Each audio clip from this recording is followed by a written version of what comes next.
Utah. College football on CBS Sports Network presented by Geico. Our Mountain West Conference matchup, the Rams of Colorado State against the Utah State Aggies. With Jenny Dell on the sideline, Aaron Taylor, I'm Carter Blackburn. Well, the records will show you the Aggies 1-0. That was the big conference win at San Diego State. Colorado State trying to get it figured out right now. But AT, this becomes a big game if you're Utah State and you want to contend for a first Mountain West Conference title. They're 3-1. They've started off incredibly. They have one of the nation's most prolific offenses. They've got a quarterback that's going to be a first-round draft pick. They are built to win a title this year. For them to do that, though, they've got to win tonight and continue to play well as the year goes on. I expect them to be at their best. Well, the quarterback you mentioned, who is a likely first-round pick, that is Jordan Love, and he is a perfect fit at Utah State. He is everything that you want in a quarterback. Prototypical size, silky smooth delivery, great arm strength. As you can see, can throw across his body. We've heard of Tua Tagovailoa and Justin Herbert. Make no mistake about it, you will hear Jordan Love's name in next year's draft.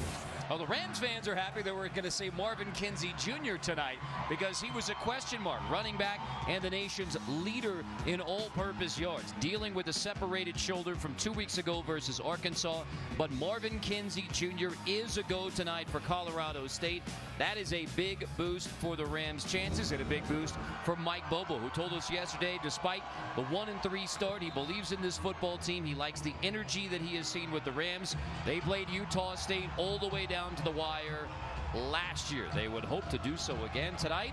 For more on the weather conditions, we check in with a well-bundled up Jenny Dell. Well, thank you, Carter. We're expecting some pretty steady rain here tonight, and two different perspectives from the coaches. Coach Bobo said, bring on the rain, bring on the cold. He said, our guys huddle, so they'll have a good 10-15 seconds where they can huddle together and get nice and warm. But in all seriousness, he thinks this can really help out this Rams team, slow down the game, and even out the playing field with Utah State. Now, speaking of the Aggies, Coach Anderson, a different take on it. He's never dealt with a delay due to storms. He said the team worked hard to utilize wet ball drills over the last few days. They tested out different gloves, different types of tack for their hands. But guys, both these teams have several contingencies in place in preparation for this weather. Well, Jenny, thankfully, it appears the lightning has cleared out of the Cache Valley for now, although we are keeping an eye on the skies. About a half-hour delay because of the lightning strikes, but we are thankfully ready for football. And thankfully, the weather is cooperating here. Merlin Olsen Field, Maverick Stadium for the Rams and the Aggies. Anthony Hawkins back to return it, and Hawkins will let it trickle into the end zone. That'll be a touchback, so the Rams will get it at the 25. Let's take a look at our Chick-fil-A starting lineups.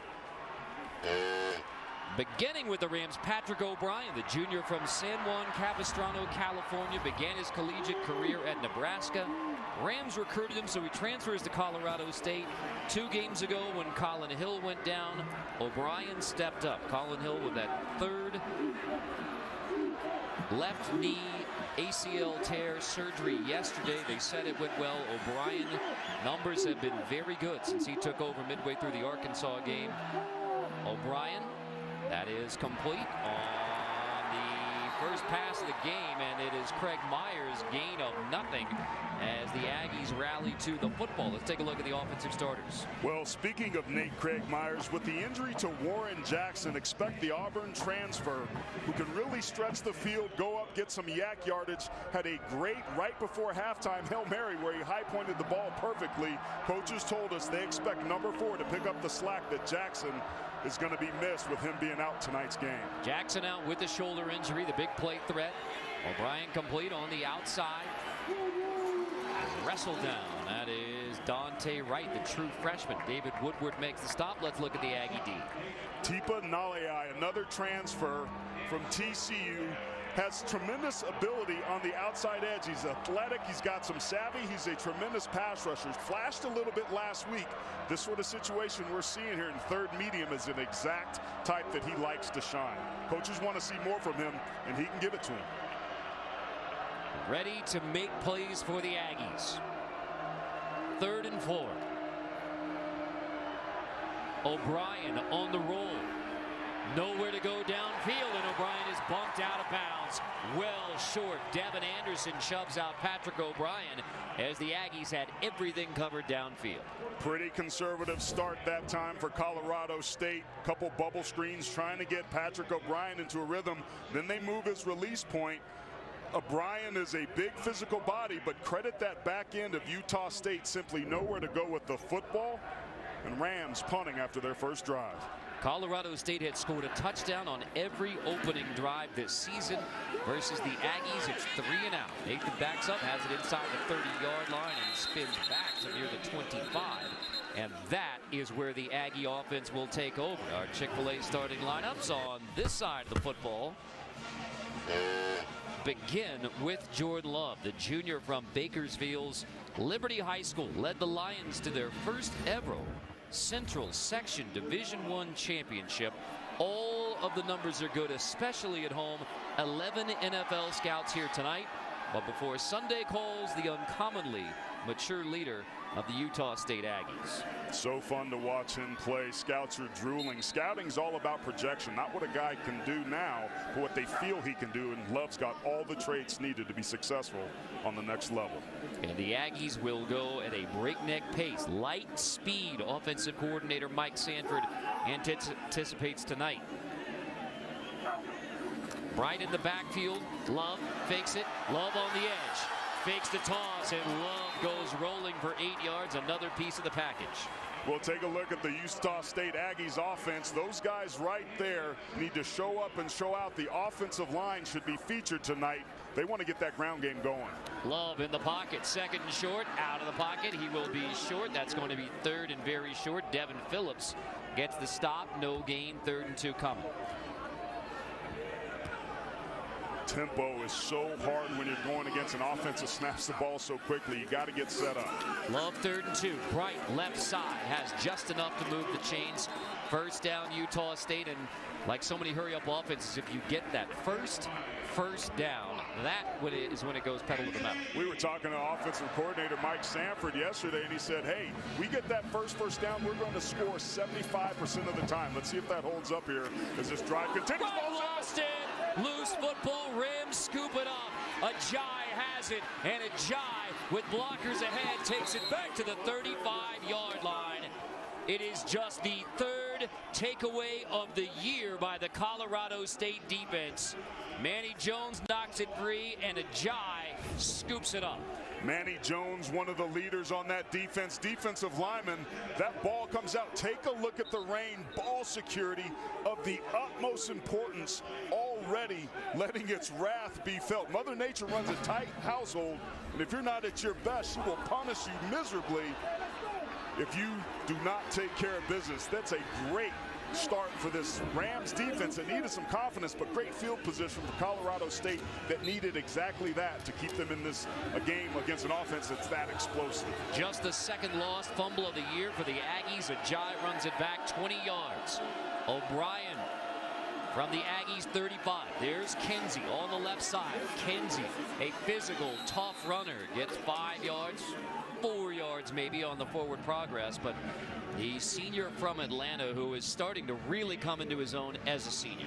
It was so fun watching him play. He's a smooth runner, but he's got that extra gear where he can take it to the house. You get him to the 2nd level, you better have your shoulders square and keep your head up, because he can make you miss with the best of them. Over 250 yards a week ago. He is going to be their ground and pound featured back tonight that hopes to lead the Rams to victory. With a separated shoulder putting up those numbers, toughed it out. Flag down. Looks like, we'll see. Looks like a false start, although we'll discuss.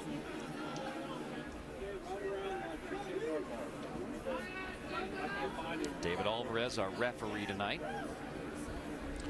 Penalties a real problem for this Rams offensive team a week ago.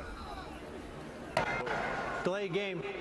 Defense calling out signals which cause the offense to move. 5-yard penalty. Still 2nd down. Rarely called, but it's called against the Aggies here. Great job by the officiating crew. I was just mentioning the problems that these guys have, but take a look at the linebackers on the right-hand side of the screen. They're stemming, trying to get the offensive lineman to jump. It's a rule, to your point, Carter, that rarely gets called, but it benefits the Rams here. Early breaks to Colorado State. Off the fumble recovery, good field position. Kinsey left side. He is wrestled down. Tae gets the tackle for loss. Justice Tae all over Marvin Kinsey. He's unblocked off that backside edge. They have to do something to make sure that he's accounted for. Tae had a sack a week ago. He's been one of the most consistent defensive linemen for this Aggie team. Brings up a 3rd and short. This is where the Rams have to shine, and the Aggies need to bow their neck. True freshman Jalen Thomas in the backfield behind Adam Prentice. In the eye.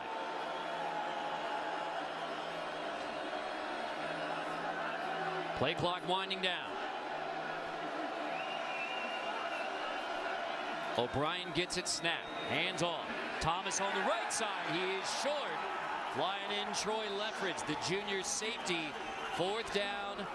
Ram offense is staying on the field for now. So 4th and very short. Rather than Kinsey out there with the offense, it's the true freshman Jalen Thomas, and clearly Mike Bobo at 1 and 3 wants to send a signal early.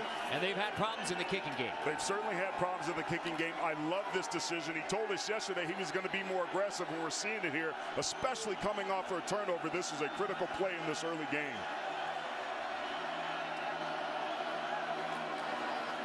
Thomas takes it, trips, and he's well short. Never had a chance on 4th and 1. Stumbled after getting the football, and the Aggie defense gets a stop. Jacoby Wildman leads the Aggie D. So a fumble turns into 0 points as the Aggies stuff the Rams on 4th down.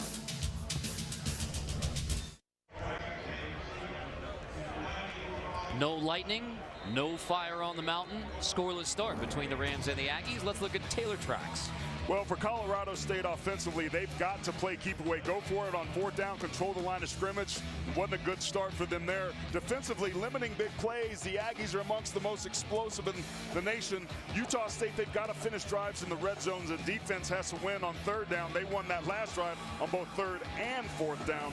And the question I have is, why wasn't Marvin Kinsey, your senior running back, in there that last time? The Rams electing to put Jalen Thomas in there, who stumbled at the line of scrimmage. That's the exact situation where experience comes in handy. Averaging 8 yards a carry. And so that's worth keeping an eye on to see if Kinsey, in fact, with the left shoulder, there was a question mark, said he was a go. We'll see if he comes back out on the next series for the Rams. Love has Warren with him. Warren takes the handoff, and let's look at the defense. Well, defensively for Colorado State, Jamal Hicks, their safety, he's their leading tackler. He's somebody that's got to come downhill. He's a thumper. He will set the tone, but he's prone to missing tackles at times as well. Love 2nd and 9. Rolls out of the pocket. Looking downfield, keeps it alive. It's tipped, and it is incomplete. But that was dangerous with the football. Jalen Bates knocked it free, and it was at least dangerous enough to almost be a 2nd Aggie turnover. Really nice coverage that time by the back end, and Bates gets his hands up with the deflection. Love had nowhere to go with the football. 3rd and long is exactly what the Rams were hoping for. Here's their opportunity. Fumble on the opening drive by the Aggies. This is a defense that likes to run some zone blitzes. So screens, draws, delays, that quick game, all very effective for what the Rams like to do here. On 3rd and 9, Love misfires, incomplete. It's a 3 and out for the Aggies. It was intended for Jordan Nathan, but either Love didn't have a good grip on a wet football, something went around. It's interesting. A year ago when these two played in mid-November, it was 28 degrees. The weather played a factor there. Utah State had 200 yards less offense than they averaged the entire season. You wonder if a situation like this is a little like we saw a year ago, to your point, where the weather's having an effect. Blocks! And Colorado State gets on top of it, even if it's Aggie football. Off the punt block, the Rams golden. And Callister gets on top of the football. Beautiful. If you're the Colorado State Rams, you're feeling real good about what's going on. 4 guys, just a great effort to fight through that wall. That's about want to. And this Ram team out executing Utah State early on. Another turnover on downs, if you will, in this situation. But this red zone is where you've got to make the Aggies pay and take advantage of a huge opportunity by your punt block team. Callister punting has the punt blocked, and now can the Rams capitalize? O'Brien slant nearly picked and incomplete. You've seen O'Brien make pretty decent decisions. He put that ball in harm's way and it was low.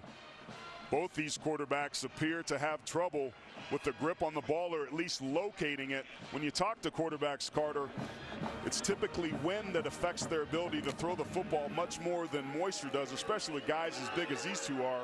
They've got big old man paws that can get a pretty good grip on it. Well, Utah State brings in the freshman punter there, Pierce Callister, rather than Aaron Dalton.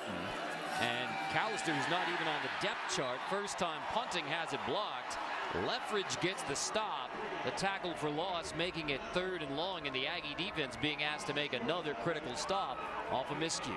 That's the second tackle that Leffridge has made being unblocked. They're loading the line of scrimmage. They're daring Colorado State to try to put the football in the air and beat them.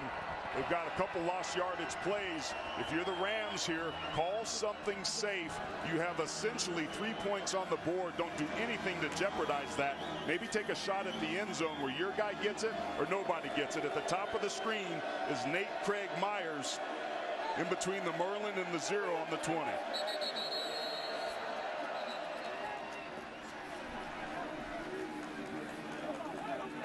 And prior to 3rd and long, timeout Colorado State, and the Rams finally get points out of the early breaks.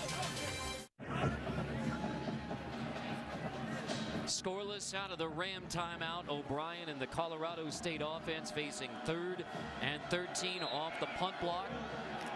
They had a takeaway, unable to turn it into points early.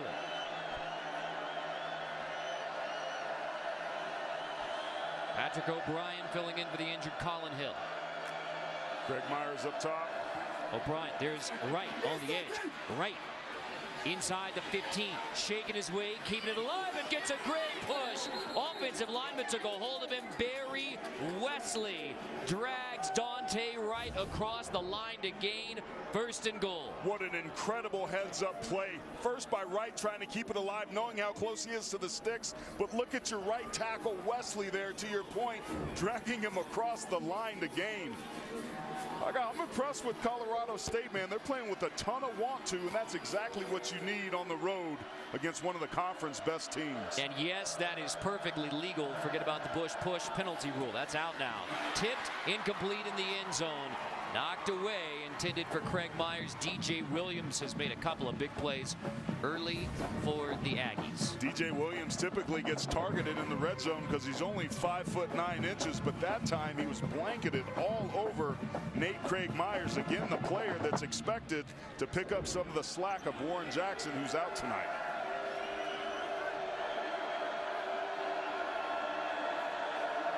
O'Brien has Kinsey with him in the backfield for 2nd and goal. Marvin Kinsey Jr. on the edge. Shoved.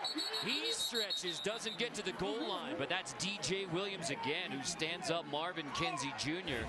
Williams has played very tough at corner. He's so physical. This is a good matchup right there, but this is the play that makes me wonder why you don't have that strength on 4th down. But you got to get past that. These guys are inside the 5-yard line. Wanting to convert down here is something that a week ago only 50%, 3 for 6 for touchdowns against Toledo, that game that they lost. Here's another at-bat for them to find a way to punch this in. Joctavius Phillips, the long time getting out of the field. This jumbo package, 3rd and goal. O'Brien's going to toss. That's Thomas on the edge. Thomas is in. Touchdown, Colorado State. There is Jalen Thomas's first touchdown as a Ram, and the true freshman who was stumped on 4th down ends up in the end zone. So much good on that play, starting with the play call.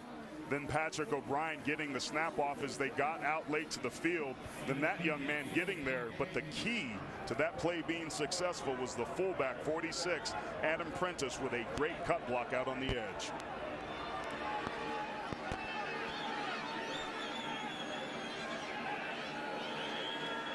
Caden Camper is on for the PAT. Camper boots it through. So Utah State makes a change at punter, and it ends up in a punt block, setting up the Rams for a touchdown. The more you give, the more it will take, to the thin line beyond which you really can't fake. College football on CBS Sports Network is sponsored by Geico. 15 minutes could save you 15% or more on car insurance. By Verizon, the network more people rely on. And by Reese's Peanut Butter Cups. We were delayed half an hour because of lightning. Supposed to kick at 5:30 local time. Instead, 6 o'clock, and the Rams came out ready to roll. First blocked punt in 5 years for Colorado State football, and they're able to turn it into a touchdown and a 7-0 lead on the Aggies. This is a 1-3 team, Carter, but those 3 losses, they were in every single one of these games. Coach Bobo said that he feels his team's close. We just need good things to happen early. Well, so far, so good for the Rams. Scarber's going to bring it out deep in the end zone. He was 8 yards deep, but he's dangerous, and he has the sideline, and he may have it all. One block, Savion Scarber. Touchdown, Utah State. 100 plus on the return from Scarber.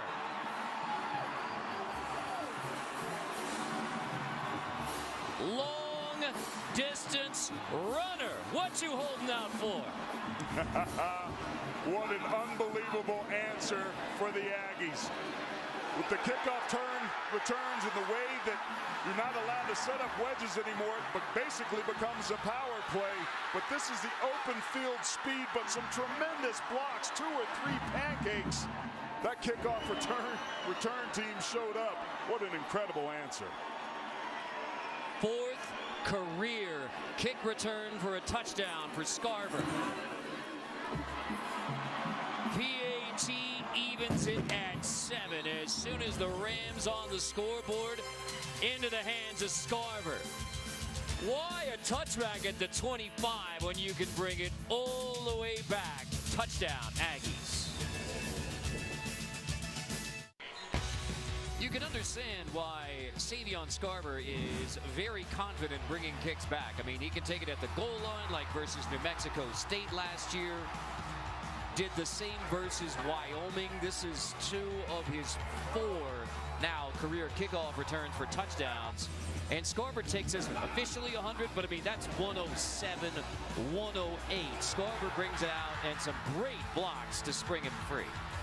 He's unbelievable, man. Built himself into a legitimate wide receiver. Returning kicks is how he made his name, but he's certainly grown up and becoming a well-rounded athlete that can hurt you in a lot of different ways, and special teams playing a huge role here early on a wet Saturday evening. Hawkins will also bring it out. He wants it into the act. Why not? Anthony Hawkins brings it across the 20-yard line. He only gets to the 22. Let's go back to the TD. 18. There were some great blocks. Look at the right side of your screen. Mistake here a couple times by this guy going in here, but keep your eye right there. That's the key block. He's the contain man. He ends up on his back 5 yards outside. The official has to come over and say, hey, take it easy. Meanwhile, Scarber off to the races for a 100-yard touchdown. Well blocked and executed by the Aggies. O'Brien with Kinsey with them in the backfield. Fake it, O'Brien tosses. And it's Dante Wright on the edge. And Wright goes rolling across the 35. Wright still going to the 45. That is the tough, true freshman who is averaging 17 yards a catch, 14 yards a rush. This is exactly what you want. He's another player that needs to step up, pick up some of that slack. You're noticing the perimeter pass game from Colorado Colorado State. They did this. Bobo's kind of built into his offense. He likes to do that early for quarterbacks anyway. Get him into a rhythm, get him confident, and then take some shots downfield. 22 yards there for Dante Wright. That is good company to keep with Jonathan Taylor. Again, he is a true freshman, using him a variety of ways. In fact, they bring him across in the sweep. O'Brien fakes it there and then looks long. O'Brien into coverage. He was looking for Jaden Walker, and here's where you point out you don't have Warren Jackson, who's been the deep pass threat for Colorado State. And this is a perfect part of the field where you would expect that deep shot to be taken. Utah State didn't fall for it. Very well covered that time. I want to see a little bit more of the Rams run game. Get that dialed up. They're doing some off-schedule things, breaking some tendencies here early. At the end of the day, this offensive line, Marvin Kinsey Jr. going to have to get warmed up for these guys to win this game. On second down, fake the toss. O'Brien, heavy pressure, and he is sacked on the corner blitz. Cameron Haney, the senior who missed the first couple of games with a leg injury, a major presence on the edge for Utah State. That's just a gotcha. Just bringing a cat blitz off this backside. You can see the safety up on the 40 protecting him there. He's got inside leverage like it's man coverage. Nobody picks him up.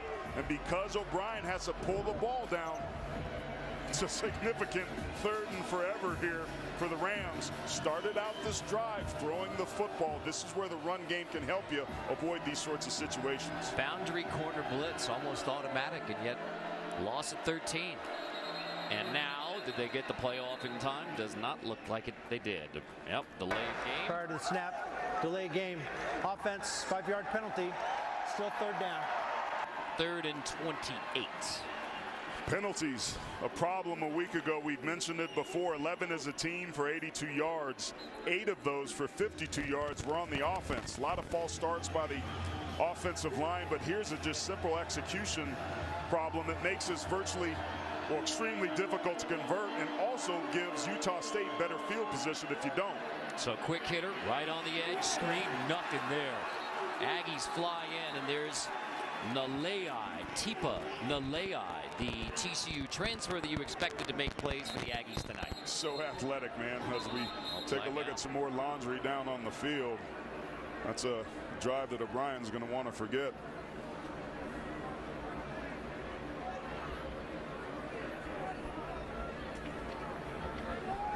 Sorting the penalty out, the Aggies think it will be against the Rams.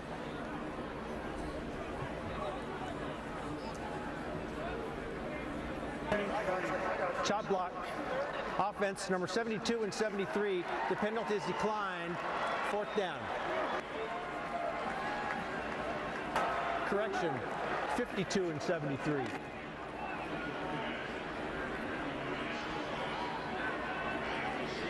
Either way, declined. Stonehouse will punt.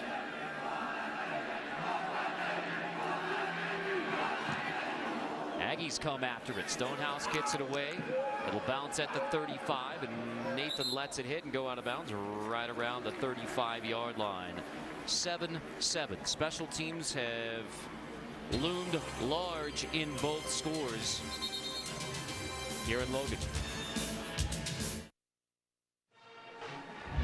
We continue our celebration of the 150 years of college football with a look at the 1998 Outback Bowl, starring Colorado State head coach Mike Bobo with the Georgia Bulldogs. He had a day, 26 of 28 for 267 yards, a 93% completion.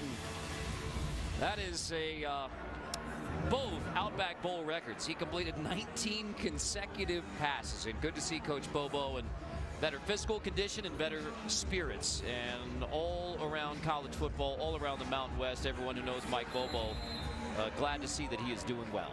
He's told us he was doing well, feeling better, back to him old self, and was pretty chipper in that meeting yesterday. He said, I expect my guys to come out and be ready to play. We've been close, and that's exactly what they've done tonight. Trying to keep the spirits up at 1-3. They've been close, man. They literally were 2 plays inside the 3-yard line a week ago from beating Toledo.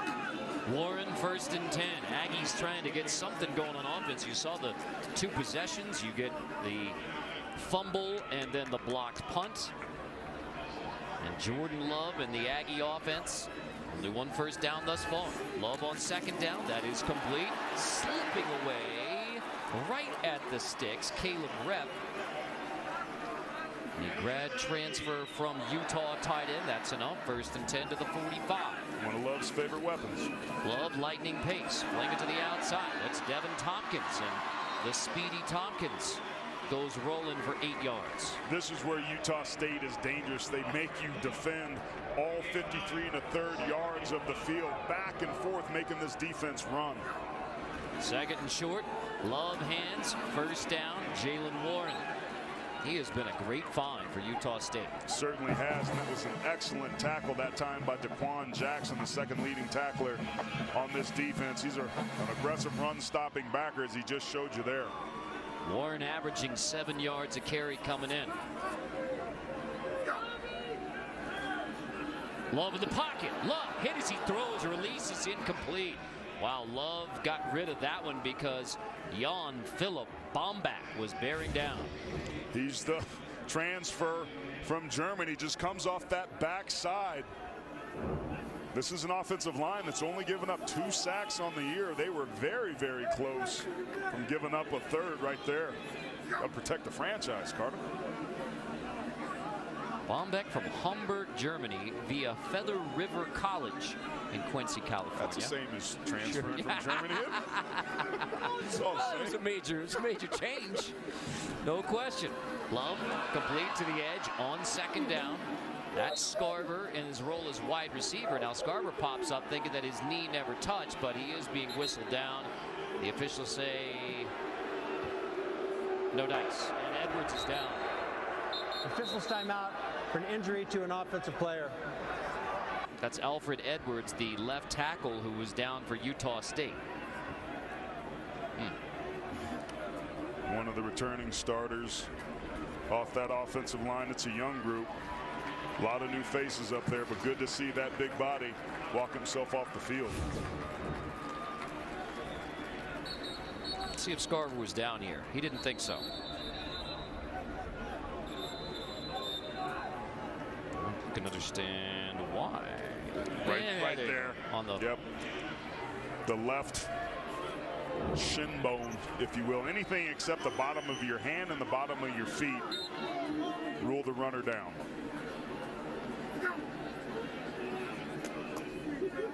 On 3rd and 7. Jacob South takes Edwards' place at left tackle. Mike Sanford, the offensive coordinator, telling us that Love has a lot of latitude here on 3rd down on what the play call is. Heavy pressure, loose football. Love rolls back, scoops it up at the 50, still behind the line, releases downfield, and it's incomplete. So Love lost the football, picked it up, still had a chance to make a play, but Goffey applies the pressure, and 4th down coming. Center quarterback exchange were a problem a week ago. That ball was rifled back at Love's feet. Ali Afua, the center. There were 4 different times a week ago against San Diego State that the CQ exchange was a problem. Coaches told us that's because Ali Afua had not practiced. They told us he did practice this week. But here it is, once again, nullifying a pretty good drive. Callister gets this one away. 2nd punt, fair catch. It'll roll into the end zone for a touchback, bring it out to the 20-yard line. So again, you go with a true freshman punter, Callister. First one blocked. This one is... Now this was the opening drive when Bright put it on the ground, scooped up, rare takeaway, rare fumble. And then Callister punting, and Colorado State covers it up. Then Scarver with the 100-plus kickoff return for a touchdown. Only scoring for the Aggies, and you get a half-hour lightning delay. You got rain, and you get some... That's a weird way to get to 7-7. It certainly is. Coming into this game, we knew that these were 2 of the most explosive offenses in the country. Little did we know it would look like this so early on. O'Brien pulls it on the give, and O'Brien gets back to the line of scrimmage. But like you said, there's the Le'ai making plays again for the Aggies. If you're Colorado State, you have to do something to account for the unblocked end. Run a zone read at him to make him determine what it is he wants to do. That's 2 times we've seen on first down run plays that an unblocked defender off the edge gets him behind the sticks. A Le'ai from Euless Trinity in the Dallas area. On 2nd and 10, Kinsey pushed on the right side. Kinsey keeps it rolling, and he is dropped. Let's check in with Ginny.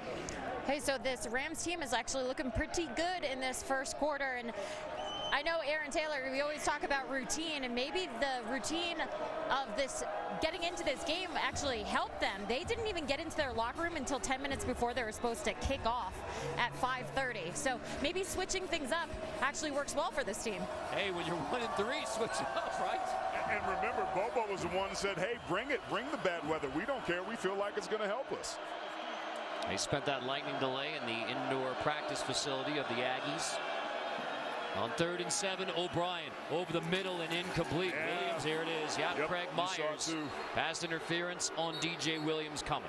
Left hand took a grab of Nate Craig Myers, impeding his progress and ability to get to that football.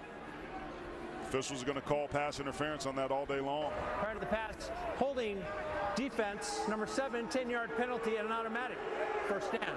Holding before the ball was in the air, but same difference of 5 yards. Before it was in the air for pass interference, but defensive holding.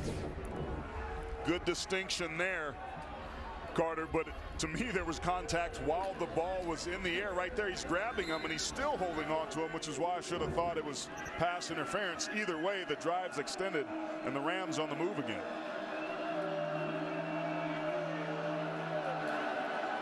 Fake it, O'Brien, toss it, right back, Craig Myers, and now Craig Myers goes rolling inside the 20-yard line, inside the 10.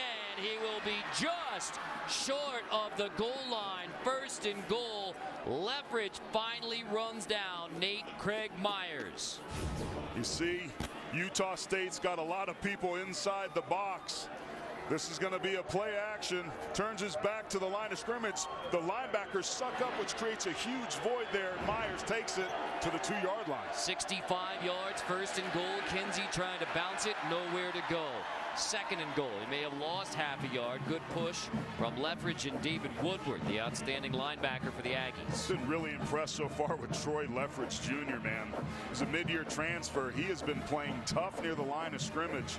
He's a safety for him, but he's been a really big factor in the fact that Colorado State really struggling to run the football. -4 rush yards today, and the big reason why is because of number 3.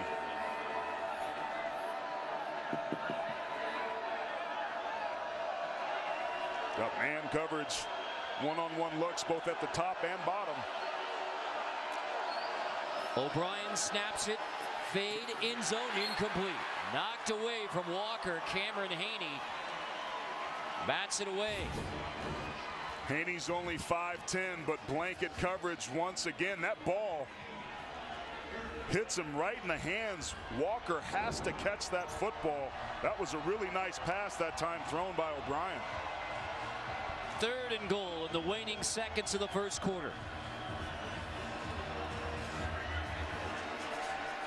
O'Brien has some scoots. He has the ability to use his legs. Maybe you move the release point, give him a 2-way go. Either throw it on some levels down here at the bottom or run it in with his legs.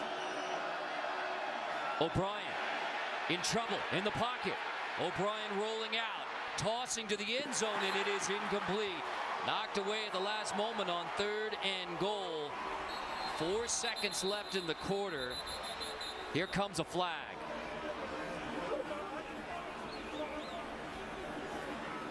McBride, the intended receiver. Woodward knocks it away. Great coverage that time by Woodward in the hip pocket. Not easy to do as a linebacker, especially on a scramble drill. Personal foul, rough for the passer, late hit to the quarterback. Defense number 51, half the distance to the goal, and an automatic first down.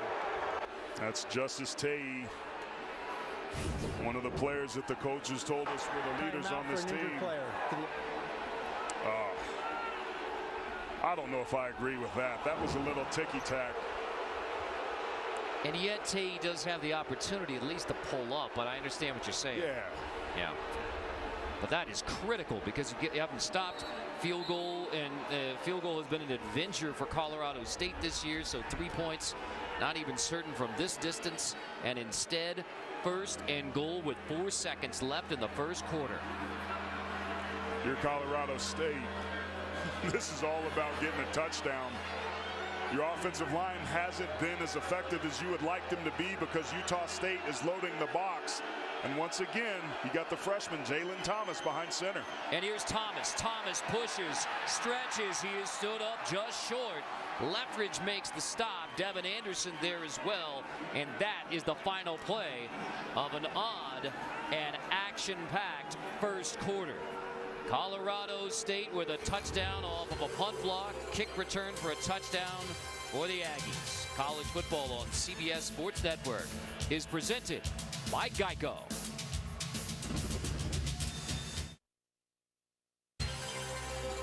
Our Fansville Cam is brought to you by Dr. Pepper. Nobody has a bigger win this year than State over Tech. They beat them by 40. I mean, Streakers were very impressed with that win. They certainly were. And as we take a look at the game summary here, Colorado State dominating on the time of possession, taking advantage of a turnover, but their inability to run the football, only -4 rushing yards, is problematic. The story of this team for 2019 for the Rams is finishing drives, finishing plays. They've got to figure out a way to punch this ball in. You didn't like my analysis of the Dr. Pepper Fansville win? I did. I just don't want to get either of us fired. Okay, here's Colorado State. O'Brien, handoff. Kinsey stood up. It'll be 3rd and goal. Aggies holding tough at the goal line. Anderson in there to help on the push. Justin Ena's unit is dominating at the line of scrimmage. This time they take the freshman out, Thomas, and put back in Kinsey, who's a pretty physical runner in his own right. To me, this is about pride. If you're an offensive lineman, you need to punch this in so you can feel good and believe that you have what it takes to get it done. 3rd and goal. Hand, Kinsey, right side, and he is in. Touchdown, Rams. And there's that Colorado State offensive line, blocking it up just enough for Marvin Kinsey. That was important for them to finish a drive. The offensive line getting just enough blocks to get it done. Some good vision and hard running by Kinsey. But how about the play calling for Colorado State? They didn't give up and abandon the run. That's going to give everybody on that offensive side of the ball some confidence. That was a must-have, and they got it. Big block from Jeff Taylor, the right guard, and Adam Prentice at fullback. And now Caden Camper, the freshman kicker. Colorado State has used 3 kickers already this season, but Caden Camper for now was literally pulled out of entomology class to take the kicking job a couple of weeks ago. Boots that one through to make it 14-7 Colorado State. And the Rams are taking the fight to the Aggies here in Logan. All 3 service academies hit the gridiron next weekend for Armed Services Saturday. We kick things off at noon Eastern at West Point when the Army Black Knights take on Tulane.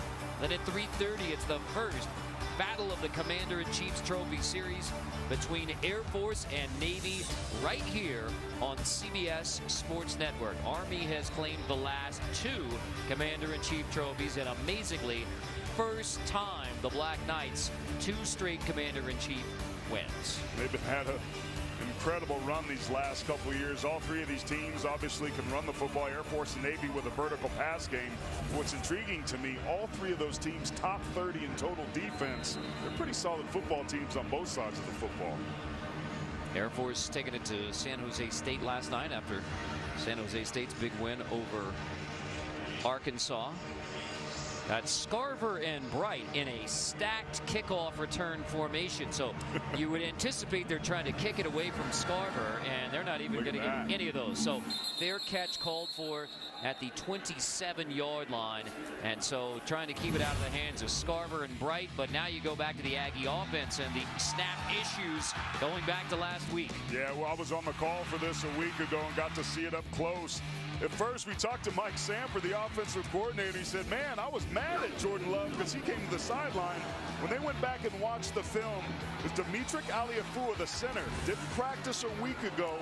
So the snaps, the center quarterback exchange, not what they expected to be. They said up to 20 of the snaps were not what they're coached to do. That's something they have got to figure out. Gerald Bright is in the backfield along with Jordan Love. It was Bright's fumble on the opening possession that started the off night for the Aggies, but complete to the outside. Rep takes it, has a first down across the 40-yard line. Put it in the hands of the pass catching tight end, Caleb Rep. McDonald on the stop. Aggies already at the 41. Jordan Love, quick hitter to the outside. That's Scarver trying to get free. Gets maybe 5, and then Marshawn Cameron brings him down, and lots of chatter afterwards. No flags. Got to keep your composure here. These guys are playing physically. I admire Colorado State. They're not backing down. This is a high-powered offense, and on both sides of the ball, they're giving them everything they can handle. Bright straight ahead. First down, crossing the 50. Ooh, and he is shoved back. Yeah, it's getting physical and testy between the Aggies and the Rams. And I like it. This offense runs at such a breakneck pace, puts a lot of pressure on the defense to get lined up right and get your assignment, your gap canceled. Bright takes it on first down inside the 40. Tough running for Gerald Bright, and he covers up the football after a gain of 11. That might have been a touchdown saving tackle by 44 Max McDonald there.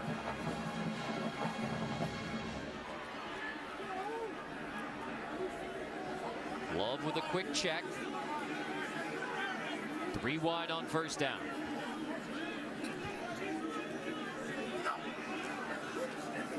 Love. That looked like it may have been tipped, and it's incomplete. Intended for Scarver. Jalen Bates may have got a hand on it. Let's go back 2 plays ago. Bates came up that outside. Keep your eye on 44 right there in the middle. Boom. If he doesn't stop Bright right there, Bright may hit his head on the end zone. McDonald, a backup inside backer, showing up huge there to prevent the touchdown. Love 2nd and 10. Deep shot. Caught. Touchdown. Utah State. Devin Tompkins from 37 yards out. Love has his first touchdown pass of the night. That's what this offense loves to do. Take those deep shots on those skinny posts. They knew they were going to get man coverage a lot tonight from Colorado State. They took advantage of a one-on-one. It was simple pass and catch, and just that quick, the Aggies trying to tie it up. Eberle PAT evens it again at 14. A slow start for Jordan Love and the Aggie offense. But TD pass number 45 of his Aggie career. A lot to love. Welcome back to Maverick Stadium. We're all tied up at 14. Gary Anderson, he built a winning culture in his first stint here at Utah State, and now in his return to the Aggies, his task is to maintain it.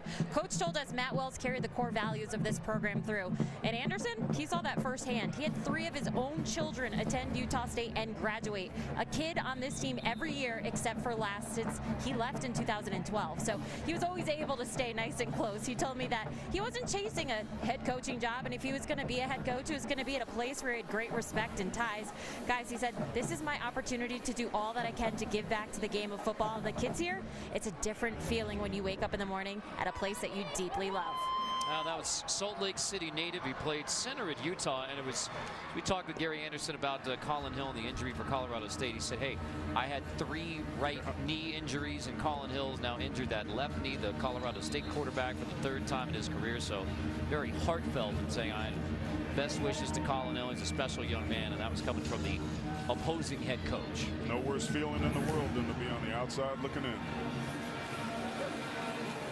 Hawkins, touch back to the 25.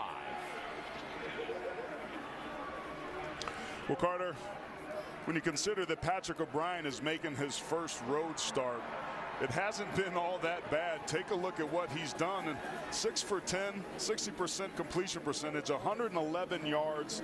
Clearly his arm being featured. The run game not there. What I'm seeing Utah State do is to load the box. They're trying to force O'Brien to use his arm to beat him, and so far so good. Play calling on early downs, something that's an ongoing storyline to keep our eyes on. Amazingly, Colorado State has -3 rushing yards and a rushing touchdown because of the sacks on O'Brien. Kinsey, fake it, and now toss it. Deep shot, caught. It's Craig Myers again. The Auburn transfer who is filling in for Warren Jackson. This one goes for 32. That's 6 foot 2 inches on 5 foot 10 inches. Beautiful touch here by O'Brien. Located perfectly. Craig Myers tracks the ball over his shoulders and hauls in another big pass. Plays like that can help open up your run game. 8 in the box. 3 receptions, 97 yards already. Give it to Kinsey, 1st and 10. Kinsey slips through, takes a couple big pops. Leffridge lays a lick on him. It'll be 2nd and short. Colorado State will run a lot of what they call 12 personnel, 1 running back, 2 tight ends. That'll typically load the box. I'd like to see him get into some 11, 1 running back, 1 tight end, 3 wide receivers. Open the box up so those big guys up front can get a hat on the hat and create some running creases for Kinsey. 7-yard gain, longest rush of the night for the Rams. Give it to him again. Running behind Prentice. The fullback leads the way. 1st down. Move the chains. Caden Anderson there on the stop. Beautiful job that time on the lead play. Prentice, the fullback, lined up almost in an H-back position in the wing spot on the left. Pulls around. Gets up on the play side linebacker. There was a crease inside that was massive. This dude likes to bring it, man. He wants to punish his opponents. Finish him, Johnny, like he's from the Cobra Kai. Oh, nice. Yeah, I went back, Karate Kid on him. Now what? If you've been checking out the latest Cobra Kai, you know it's back. Oh, man. 1st and 10. O'Brien, screen. Aggies are all over it. That is incomplete. It's an incomplete pass. Nalei lays the lick on Patrick O'Brien. Aggies read that one all the way. Nalei was right there, and then Haney read the screen as well. They're trying to get that to Adam Prentice. Haven't seen that play much, but O'Brien takes a shot. And this is what the coaches wanted to see from 10. Nalei is an extremely fluid, athletic pass rusher. They wanted to give him the latitude to move him around on the line of scrimmage. Here we see him over the right tackle. We've seen him also over the left tackle. They're trying to find a mismatch with him, and so far he's been able to penetrate this offensive line.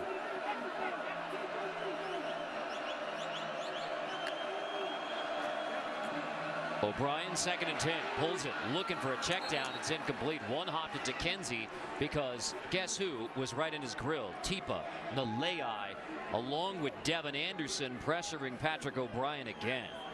They're running stunts. That simply was a 4-man rush that time where the ends and tackles exchange. What I'm seeing is O'Brien's maybe hearing footsteps a little bit. There's too much penetration. As an offensive lineman, you got to keep your shoulders square to pass those off. A critical 3rd and long situation here. The TE stunt for the Aggies getting home. Tackle goes first, in loops around on you. 3rd and 10. There's the stunts again. O'Brien pumps again. And now he's going to have to take off. O'Brien dropped for a loss on 3rd down. Leffridge finishes it off and has a little jam to go along with it. Think he was playing a whole lot of love. There was a whole lot of love, and both the ends crashed on him. It's going to be this outside rusher that's going to get there and spook him in his face. He feels it. Backside, he eludes the rush there, but then the pursuit of the Aggies defense gets home, forcing an extremely long field goal here. 51 yards. Caden Camper hit a 46-yarder versus Arkansas. So the true freshman for a career-long 51 yards. Camper's kick is no good. Tie game still, and the Aggies take over after the defense forces the 51-yarder. Still tied.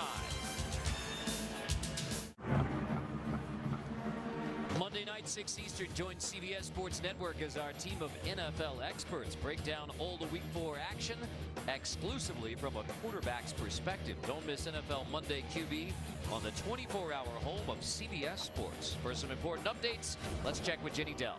Yes, some updates on the Aggies. Wide receiver Taylor Compton, he's dealing with a left arm injury. He had it covered from his wrist to his elbow, and now he's in the locker room, so we'll get an update on that. And take a look at left tackle right now, Alfred Edwards. He's got that right thumb wrapped up pretty significantly, but guys, he's out on the field. That is exactly right, Jenny. That is a significant wrap. So, AT, you've been there. How does that affect things? Your hands are your weapons. If you've got a sore hand when you're throwing around trying to throw your punch, that can be a problem. You saw that time of possession. Now, the Aggies want to go fast. That's not a big number for them. It is a big number for Colorado State. They want to play keep away. They're doing so effectively. Tires their defense out. Jordan Love hit as he throws, but completes. Now it is loose football. They're going to say incomplete pass out of the hands of Siose Mariner, who doesn't have a catch in the game yet. Andre Neal dislodges it. Mariner's been the most reliable target. Beautifully thrown football. But Neal just comes up and punches that football out right at the contact point. So 2nd and 10, right back to it. It's picked off. And it'll be Neal who takes it all the way back. Touchdown, Colorado State. Run the exact same play. Neal jumps the route to give Colorado State the lead on the pick 6. That's the exact thing that Colorado State needed.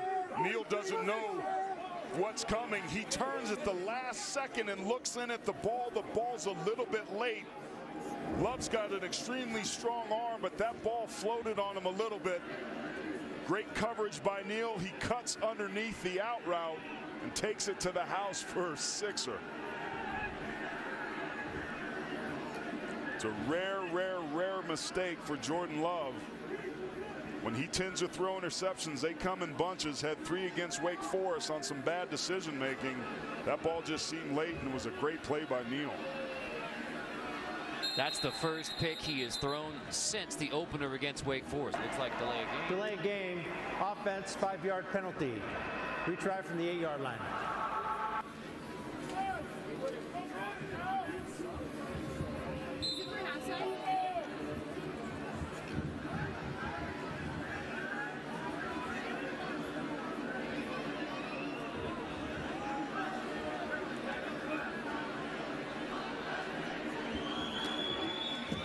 Camper PAT. Colorado State has the lead on the pick 6. Bringing the fire. Fire on the mountain. Fire. Fire on the mountain.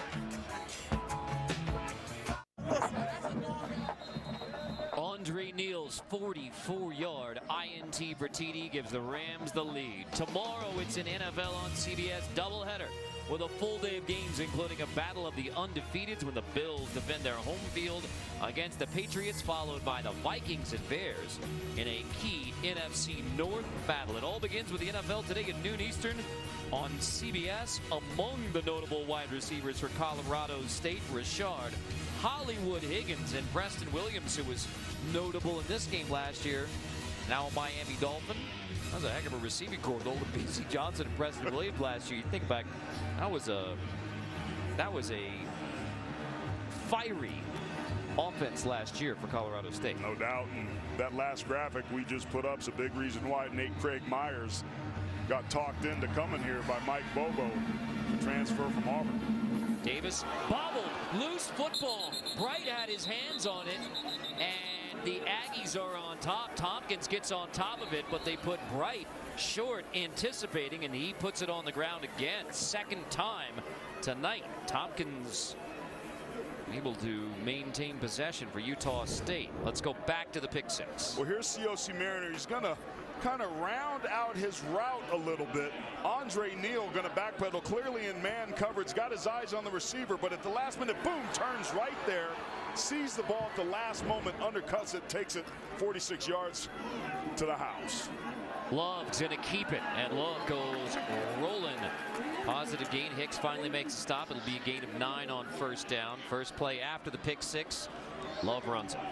Second time tonight we've seen his legs almost with a 10-yard run. They open the game, P&10 possession, first play, exact same play. Wright takes it, 2nd and 1, has the first down across the 40-yard line. Carter and Jackson combine on the stop. That's one of the things that Mike Sanford, the offensive coordinator for the Aggies, talked to us about, is that Love is unflappable. He's steady. After he makes a mistake, he doesn't wallow in it. He's able to recover and get right back on schedule, delivering the football. But clearly, these guys are going at it. There's some bad blood, but if you're Colorado State, you've got to play that way. Manny Jones and Cameron Carter. Mike Sanford in the middle of the screen. Last job, head coach, Western Kentucky. Offensive coordinator, Boise State, Notre Dame. Gets it in a hurry.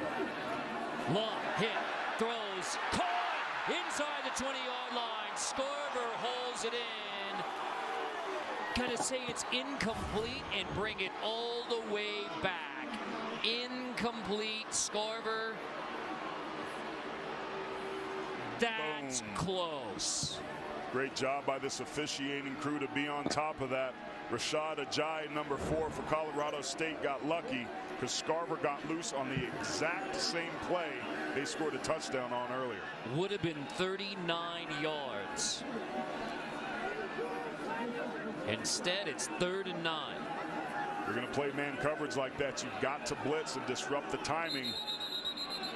Play clock winding down, have to use a timeout. Good. Settle things down. You take a big shot. It doesn't work. You got yourself a Utah 3rd and State long. scored their first time out of the half. 30 seconds in length. Aggies out of sync offensively thus far tonight.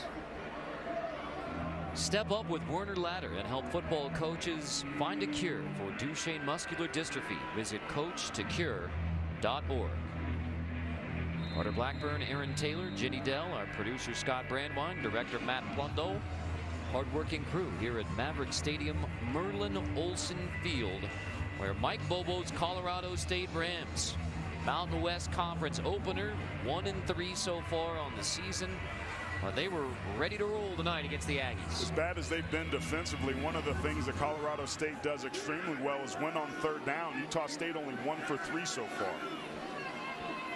Out of the Aggie timeout, 3rd and 9. You see this time they've got 2 high safeties playing a 2-shell look. Typically when you do that, it's because you don't want to get beat over your head, but it does leave you susceptible a bit to the run. Pressure comes on 3rd and 9. Long check down, caught at the 50. First down, that's enough. And Mariner goes rolling along the sideline. Mariner apparently stayed in bounds and keeps it all the way to the 23 before Jackson finally brings him down. 34 on the first catch of the night for Mariner. They may want to take a look at this. I know they go quick, but he was awfully close to that sideline. And flag down. False start. So trying to snap it in a hurry. Prior to the snap, false start. Offense, number 64, 5-yard penalty, still first down.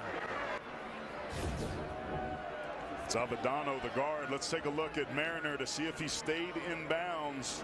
That right foot is close there. That right heel is there. That left toe right there. It looked like he stepped out at the 36-yard line. It's in the books now. Love pulls it on first down and 15. Gets back the original line of scrimmage plus a couple more. That's a gain of 8 on the run by Jordan Love. Love's legs a factor in this game plan tonight. Only 9 rushes coming into tonight's game.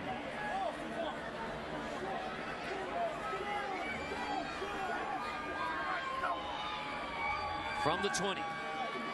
Love pressured again. Love wraps up, takes the sack. Making it 3rd and long. Manny Jones drops Jordan Love.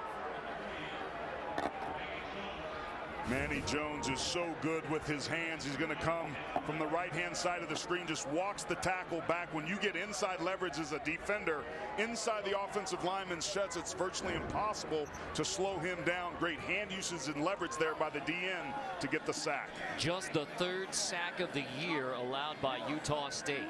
And they've been close a couple other times. That's good news if you're defensive coordinator John Jancic, if your boys can get home rushing 3.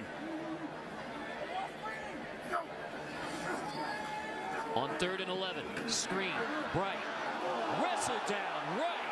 Jones drops him right at the line of scrimmage. Manny Jones and the Rams are literally dancing with this defensive stand. Manny Jones was all over this. The fans booing. They want a face mask. He doesn't grab the face mask. Gets him around the front of the neck. That's about as close as it can get, though, because we're going to see a 42-yard field goal attempt here. Dominic Everly from 42. Senior from Nuremberg, Germany, boots it through to make it 21-17. So Colorado State keeps the Aggies out of the end zone.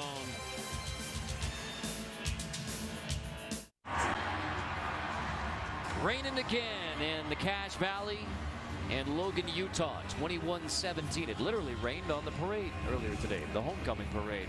Coming up, Verizon Halftime Report, Brent Stover, Houston Nutt, Kevin Carter. Scores and highlights from around the country. First half highlights and stats. Full check of the day. Check in on that UCF-UConn game as well. Mountain West news and notes. Boise State eyeing the New Year's Six Bowl. One of 2 ranked Group of 5 teams with 22nd ranked UCF, speaking of. Now, AT, explain to me, I mean, if you're minus 12 turnover margin, you're supposed to be 0-4, and the Rainbow Warriors are 3-1. It's the single greatest telling statistic of wins and losses there is in this sport. And Hawaii is defying those odds. It's incredible what the guys out there on the island are getting done. We got a chance to see them upset Arizona in week 0 to start the year. They turn it over a lot, but man, they're outscoring people, finding a way to start off pretty strong here in 19. Hawkins, that'll be a touchback. Colorado State football at the 25-yard line. Well, the Mountain West has had some major wins, including, I mean, the San Jose State over Arkansas. Huge. That is one that had jaws dropping across the country. And that's what Brent Brennan, the head coach for the Spartans, needed, man. And they were having pep rallies and parades for darn self. And good on them, man. Leverage what you got. Take advantage of that moment. They've been working so hard inside of that program, a lot like Colorado State has. As soon as you get that first taste of victory, it gives you confidence for better things to come. Rams put a scare into Arkansas this year in Fayetteville after beating the Razorbacks last year in Fort Collins.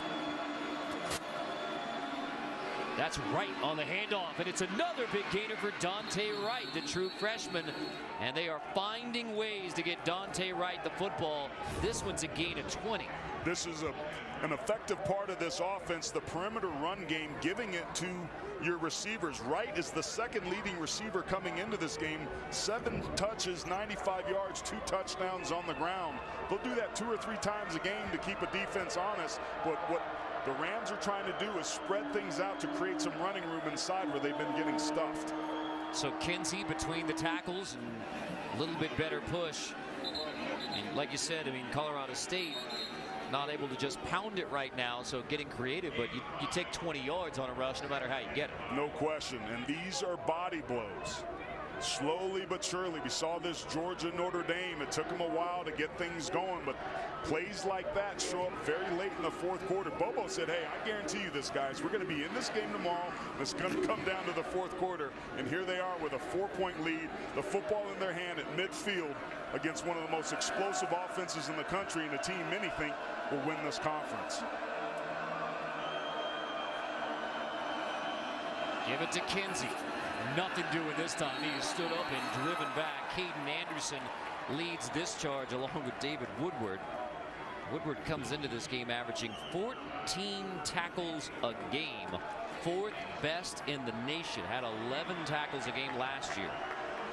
Utah State already with 7 tackles for loss. They're getting penetration. That time there were a couple of the linemen that ran past them. 3rd and medium. We've seen some pressure out of Utah State. Play call going to be interesting for the Rams here. Expect pressure, quick game, screen game. Get the ball out of your hands quickly. Woodward already has 7 tackles in this one. 3rd and 5.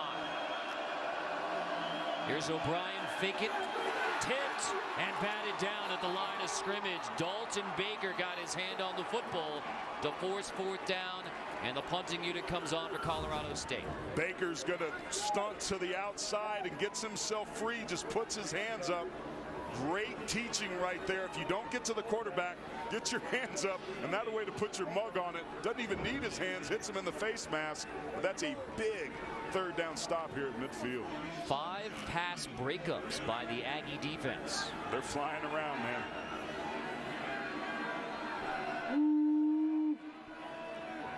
Stonehouse hits it at the 40. Hand over in. It will bounce to 15 and back up. And now the Rams pick it up at the 9. They think it was touched by an Aggie. It was not. And so they downed it at the 9. It works out as an excellent punt from Stonehouse. So here's how the Rams got to this lead at 21-17. And it started with the fumble, a rare one by Utah State. Gerald Bryant with the rare fumble. Then their special teams, the punt block, set up their first touchdown of the game. Jordan Love, too much error, a little bit late pass, and Neal takes it 46 yards for a score. Colorado State taking advantage of the miscues of a Utah State team that you wonder, because of the delay, have they came out a little bit flat than they would like. First 4 games of the year, Colorado State had only 2 takeaways in this first half. The fumble recovery and the pick 6. You go back to last year, they had only 12 takeaways the entire season. So this is an explosion of explosive plays by the Colorado State defense. Warren, the ball carrier here. Carter finally makes the stop after 5 tough yards for Jalen Warren, who I noticed last week, AT, you called him butter smooth. Butter smooth, baby. He's a little bowling ball, the real deal. Looks like a false start. Warren picked up the flag and looked, I mean, he was about ready to throw it in frustration. Drive killers, man. Snap infraction. Offense, number 58, 5-yard penalty. Still 2nd down. They've got to get that sorted out. That's Ali Afua again. Watching him on tape, he's an extremely fundamental player, keeps his shoulders square, not overly powerful, but man, center quarterback exchange is football 101. Warren out of the backfield on 2nd and 10. Warren, another positive gain. Carter makes the stop, but you get it back and you'll have 3rd and short here for the Aggies. Hubbard's going to go down with a leg injury. He got up and was limping a little bit. Officials timeout for an injury to a defensive player. Excuse me, that's Dickens, 99, not Hubbard, 98. Damian Dickens, the senior out of Lexington, Mississippi.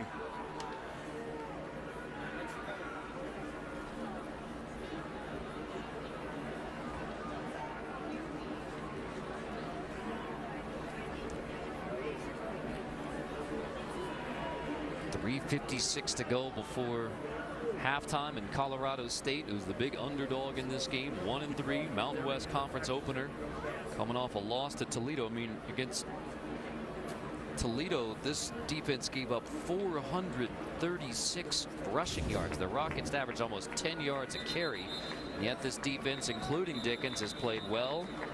Dickens down right now for the Rams. Need some help. And there's Dickens right there, number 99. You see, with that left hand, he grabbed his knee right at the end before we transitioned back out to the shot. Hope he's okay. I'm sure Aggies fans wondering if he was actually hurt. On 3rd and 1, Warren, second effort. Looks like he has just enough. Warren slow getting up. It will be a 1st down, but Warren slow to his feet. You can tell he's in some pain there. He's butter smooth, but he's a physical running back. He's going to have to get himself off the field. Short does not equal small with Warren. He's only 5'8", but he's 215 pounds of come get some. Bright, who had the fumble on the Aggie opening possession, and then also muffed a kickoff. But Bright is in the backfield. Play clock winding down now for the Aggies.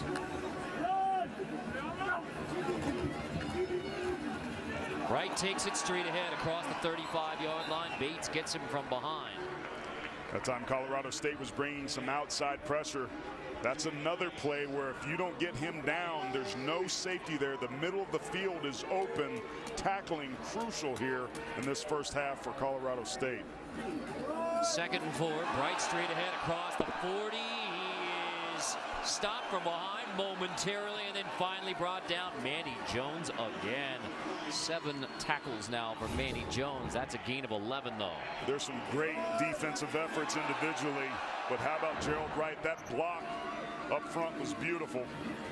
Give it to Bright again. This time he stood up by Bates, driven back, no gain. Looking at the clock, 2:32 timeouts, but Utah State built for speed around midfield. That's not even a factor right now for the Aggies. This is a team that a year ago with the same quarterback led the FBS with 29 touchdowns scored in under a minute. They can score fast in a hurry. Love flings it. Nice toss. That is complete. Tompkins has it. That's enough for a first down. Crossing. Oh, is he? Brought it back. Wow, Tompkins looked like he had it and then came back. So short. That was the display of arm strength from Love there. 3rd and very short. Bright has enough. Move the chains now. 1st and 10. There's stopping the clock temporarily. Minute 55. Manny Jones slow to get up. He made that tackle. Jones, who now has 8 tackles, and he has really been a tone setter for the physicality from the Colorado State defense. Officials timeout for injury to a defensive player. He's impressive, man. Watching that Toledo game when they dropped 8 right before the first half ended, made a heck of a play on a draw. It's a converted linebacker. When this defense went from a 3-4 to a 4-3, you need more defensive linemen. Jones has been on fire tonight. 8 tackles, a sack, 3 quarterback pressures. Here he just comes in from the outside, and immediately you can tell something wasn't right as he grabs the upper part of his body.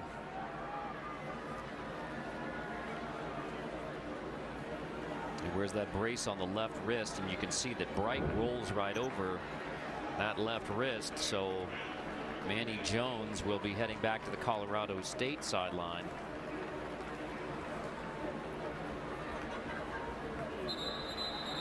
Now the injury earlier was to Damian Dickens. He is back in the game for Colorado State, but they're without Manny Jones for now.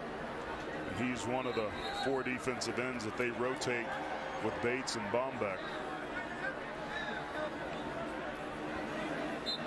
So 1st and 10, clock will roll on the ready for play. Man coverage again here. They've been hitting them on the skinny post routes. A lot of check with knees. This is a perfect part of the field to take a deep shot here. With the rain falling, minute 37 left in the half. Aggies trying to take the lead before the break. Bright takes the handoff again. Nothing much doing on 1st down. Again, watching this clock, we're now under 90 seconds remaining. Time is not a problem for an offense that's always in 2-minute running up tempo. 10th play of the drive. Love out of the shotgun. Love flings it to the end zone. Touchdown! Rhett has the TD grab. A 40-yard beautiful pass through the rain from Love to Rhett. Saw Love signal to Rep a couple plays before on an RPO look. He decided to give it, but then he comes back to him the next time. Jamal Hicks could have had an interception. Their senior leader, the leading tackler, took a bad angle. That should have been an interception. Instead, it's a touchdown that's about to give the Aggies a 3-point lead going into halftime.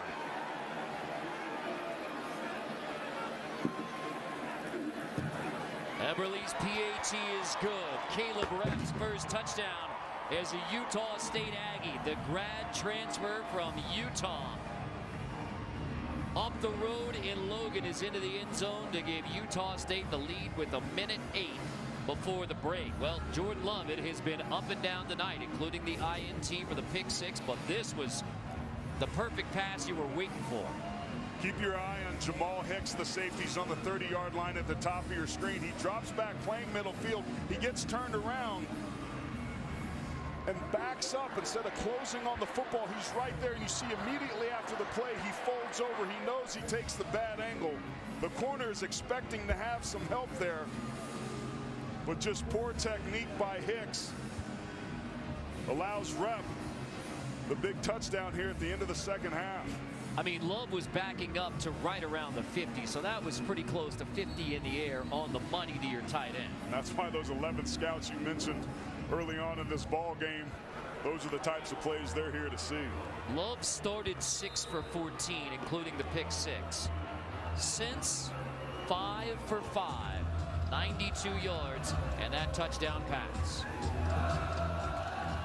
Steady rain falling now. Touch back to the 25. So now if you're Colorado State, you're not built for hurry up, or at least that's not the way you're used to playing. Minute 8, 2 timeouts in the rain. This will be interesting to see how Mike Bobo plays this, whether you stay aggressive here and use the 2 timeouts, or you try to avoid the quick 3 and out because you don't want to give it back to the Aggies before the half. And it's raining, and Utah State gets the ball back to start this second half. This is where you would want your run game to be there. If you're going to put the ball in the air, at least do it with a quick game with screens, draws, or delays. Extremely safe throws here. Marvin Kinsey Jr. in the backfield with O'Brien. Over the middle, incomplete, dangerous pass because Craig Myers pulled up a bit and the Aggies had a chance. Bond in coverage and puts the hit on Myers. Heaney had a shot too. And that's why you question that play calling there. Yeah, you want to take a strike, but with it raining like this, that ball went right through Craig Myers' hands over the middle of the field. You can't turn this football over. You also only took about 4 seconds off the clock. You don't want to give an offense like Utah State the ball back with any sort of time on the clock, because they just proved they can score quickly. So keep it on the ground now. Kinsey on the left side, and he's tripped up, gets to the 30-yard line. It'll be 3rd and short. Lehi makes the stop, 53 seconds. Gary Anderson has those 2 timeouts. If you get the stop on 3rd down, you would think that's automatically a defensive timeout for the Aggies. Rams can bring it down to close to 20 seconds. You have to wonder if the weather's a factor here, but I'm a little surprised that Gary Anderson didn't call those timeouts. He knows he gets the ball back to start the second half, but if you had called a timeout with 44 seconds, that's like 4 minutes of this offense. Both staffs electing to be a little conservative here, maybe too conservative due to the weather. So the Rams take it all the way down. O'Brien hands Kinsey on the outside. Kinsey stop. Now you use the timeout. But it's 9 seconds. Yeah. Gary Anderson tossing down the headset because a few seconds ticked off before the timeout was granted. You may be able to put a few seconds up there, but I mean, that's the automatic timeout after 3rd down. You had a chance to save 40 seconds with a timeout after seconds. I imagine he's... Utah State has called their 2nd timeout of the half. 30 seconds and late. Game clock operator, please reset the game clock to 11 seconds, please. 11 seconds. Carter, those 2 seconds there were inconsequential compared to the 25 or 30 that ticked off before this after the second down play. See coach there at the top of the screen right here signaling for the timeout. With 11 or 12 he goes, and he's trying to say the official's got his back to him. He's screaming at him, hey, hey, hey, hey, hey. But he got a couple seconds back. But again, that's a moot point compared to what took place after 2nd down. Stonehouse will punt it away. Nathan back. Aggies look like they're coming after it. Why not? Stonehouse gets it away. Just barely gets it away. It will bounce at the 30-yard line. Now the clock ticking. 2 seconds. 1 second. 0. Utah State has the lead at the break. They will receive the football to begin the second half. 24-21. Utah State at halftime. College football on CBS Sports Network, presented by Geico.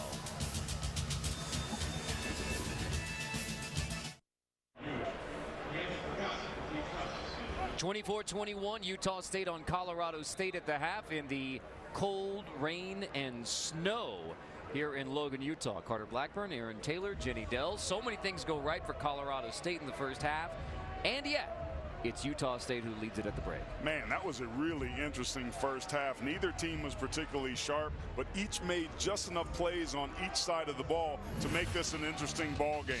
When you take a look at the first half, it was Colorado State getting onto the scoreboard early. Jalen Thomas gets the first touchdown, and then Jordan Love throws an interception. Neal takes it back 46 yards for a touchdown. The first interception of the year for the Rams, but then he settles down, proves he's unflappable, and then starts dropping dimes. This last one to Caleb Rep, a 40-yard touchdown right before halftime. And here we are, Aggies getting the ball back up by 3 here in the second half. Our Chick-fil-A game summary.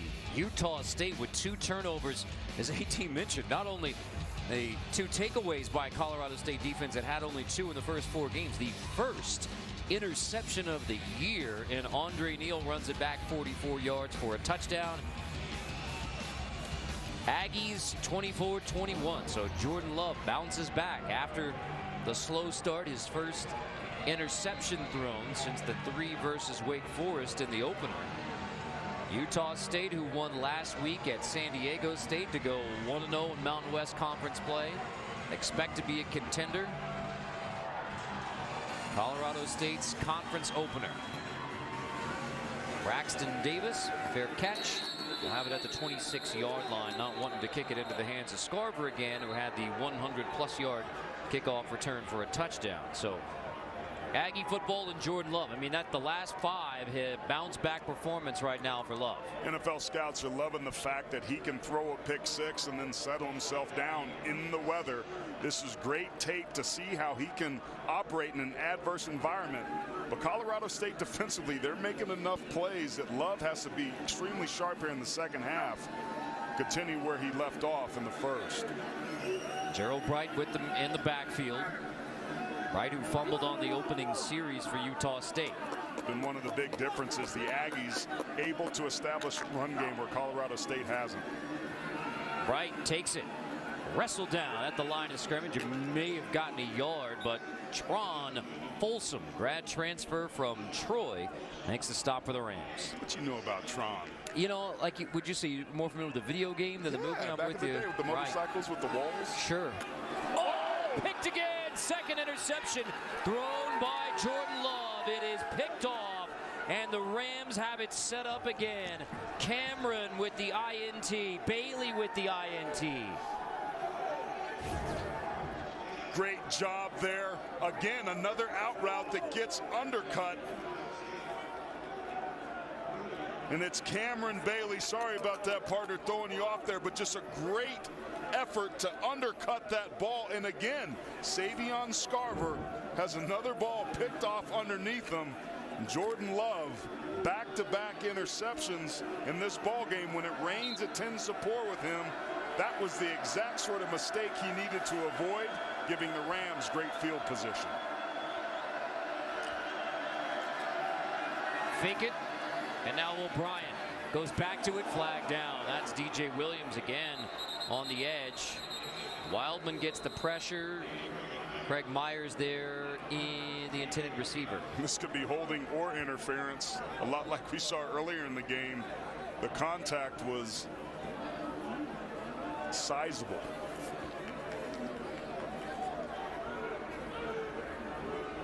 There are 3 different flags down, so this is a lot to sort out for David Alvarez and his crew. Making some personnel changes there. Prentice comes off the football field. There are 2 fouls, 1 on each team. An eligible player downfield, offense number 71. Holding, defense number 7. Those penalties offset. Still first down. All's fair in love and war. That's what you see a lot of in these run pass options, the RPOs. Basically a called run that has a tagged pass. The quarterback sees the matchup he likes, he elects to pull the ball and throw it, but the linemen don't know it and sometimes get caught downfield. More takeaways in this game for Colorado State than they had in the first 4. And now O'Brien in the offense. Fake the give. O'Brien has to release. Pressure in his face again. That was Nalei. Let's check in with Jenny. Interception right there, exactly what Coach Bobo was looking for in the second half. He said, yeah, we had 2 turnovers. That's great. We want more turnovers. That's especially when it comes to this team and the fact that they're facing the Aggies. Now, as far as the offense goes, he said, we really need to get our running game going. We feel like we're forcing the issue a bit. So, guys, he's looking for this team to play hard and aggressive for the next 30 minutes. They've been playing hard and aggressive all afternoon. They haven't executed extremely well, but they're playing this ball game to win. Kinsey gets the hand on second down.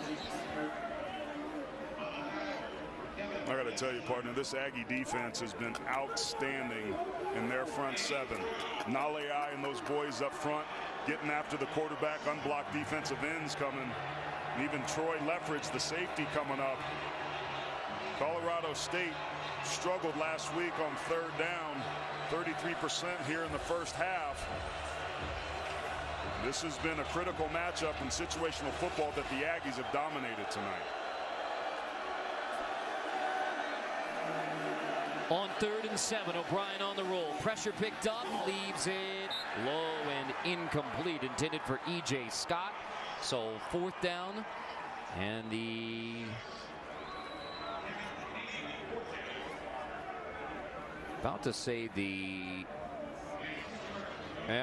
the kicking unit now finally is going to come out. That was O'Brien came off, but here comes Camper. So in the rain, Camper missed from 51. This is 45. They don't make it easy on them, do they? Kicking a 45er and a 51-yarder in the rain. They just get it snapped, and Camper's 45-yarder is easily good. Good-looking kick from the freshman from Pueblo, Colorado. And we are even again at 24 off the takeaway. 3 more for the Rams.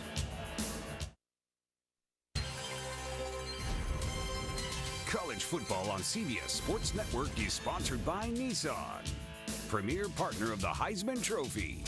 By Ice Cold Dr. Pepper, the official drink of Fansville. And by Chick-fil-A's new mac and cheese. It's both cheesy and crispy on top. Need we say more?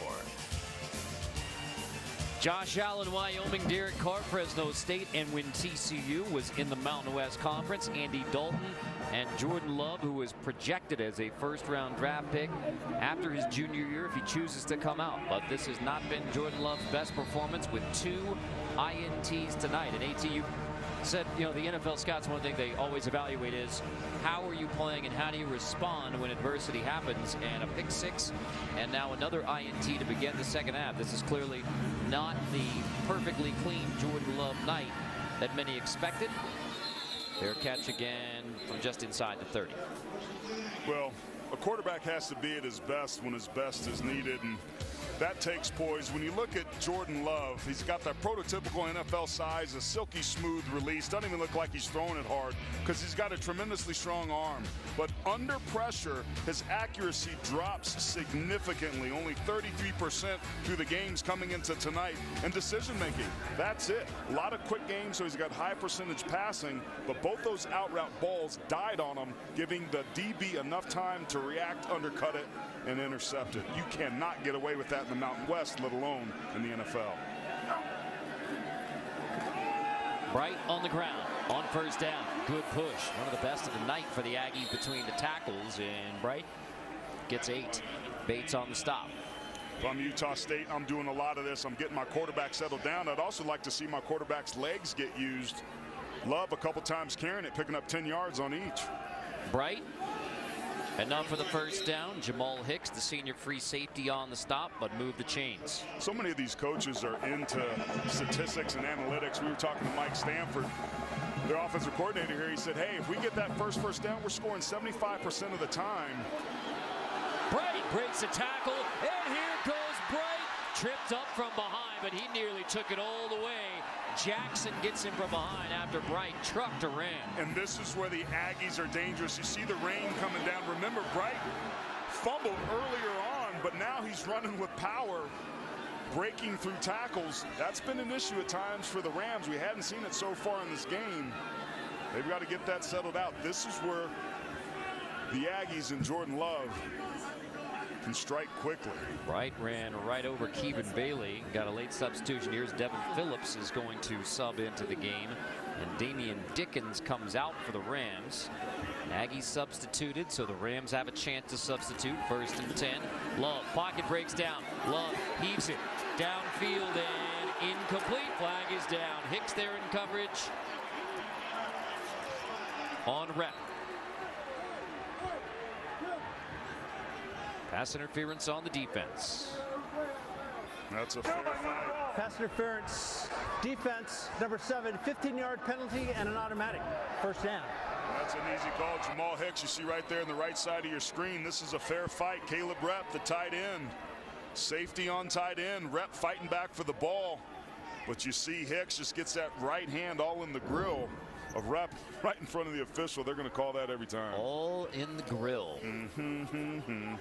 Such technical term. Love, hands, Bright, rolling through the Ram defense again. Inside the 20, and Bright tough running. Tonight's Red Zone brought to you by Verizon. 16 trips, only 6 touchdowns. That is frankly not good enough. They had 2 empty trips versus Wake Forest. The only loss of the year. Love pulls it, fakes the toss, and keeps it. Now he pays with Andre Neal, who had the pick 6, tackling Jordan Love here, but easily enough for a 1st down. Love using his legs again. Great play call into a blitz from the wide side of the field. Nobody had contained there. Love made him pay. Bright straight ahead. Bright inside the 5, pushing. It will be 1st and goal, Utah State. Something is different with this Colorado State defense. They're softer, not nearly as physical on this drive as they were in the 1st half. Bright takes it on 1st and goal. Stretching, he's short. 2nd and goal.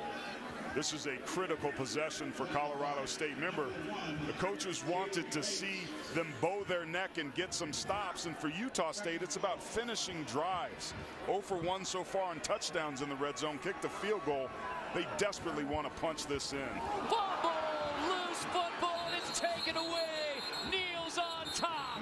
He had the pick 6, and now he has a red zone takeaway. And Utah State with another empty trip on the 4th turnover of the night by Utah State. Coach Sanford can't be happy, and that's exactly what Colorado State wanted to do. Coming up, taking advantage of, once again, a critical miscue by Utah State.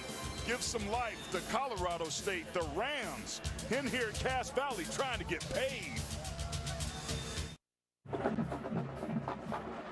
In what is turning into a sloppy night for the Utah State Aggies. They are locked in a 24-all tie in AT.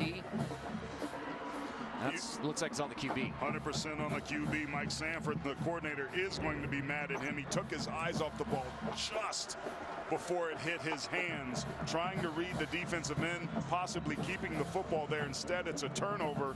And take a look at Colorado State. They were in the huddle dancing. It's Mike Sanford's up there trying to take a drink to figure out what he's going to do to get his quarterback settled down. And meanwhile, for Colorado State, Patrick O'Brien is just 1 for his last 8 passing. Important that the Rams get a 1st down here. If they punt without getting a 1st down. Kinsey positive gain on 1st down. Woodward on the stop. It's really hard that opposing team ends up getting extremely good field position and scores a very high percentage of the time. So that 1st down run there by Kinsey, among the best we've seen tonight. Gain of 8. Kinsey, who was a question mark with a separated shoulder.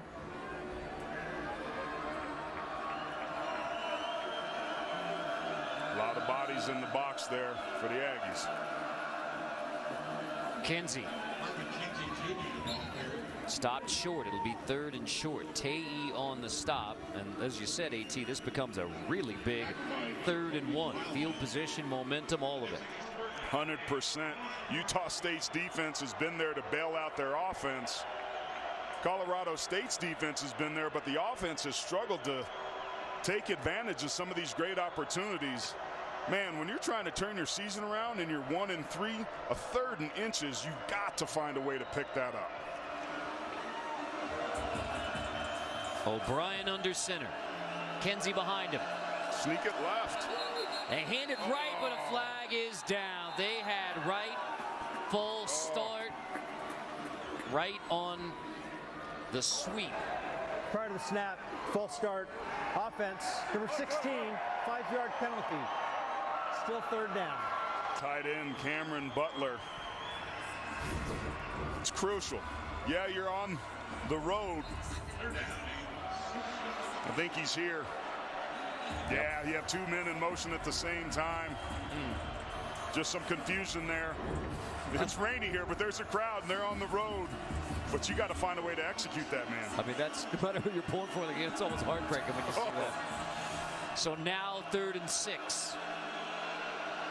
Right top of the screen in the slot, in tight. O'Brien pressured at the goal line, slips away, and now O'Brien rolling. He's going to heave it downfield and incomplete. It was intended for Cameron Butler, who had the false start. Haney there in coverage. Butler had a chance, but the Lei nearly had him at the goal line. Nalei off the outside edge dominated the right tackle, Barry Wesley there. O'Brien doing a great job of escaping it with the left of your screen. That should have been a hold that they got away with. And maybe that cancels out, which was a lot of contact on the comeback there as they threw it away. Stonehouse to punt from his own end zone. Aggies coming after it again. Stonehouse on the roll, gets it away. End over end, that's a break that it stays in bounds, because that had gone just a couple of yards more, it would have been on the plus side. Instead, Aggies trying to bounce back. All of a sudden, a tight one.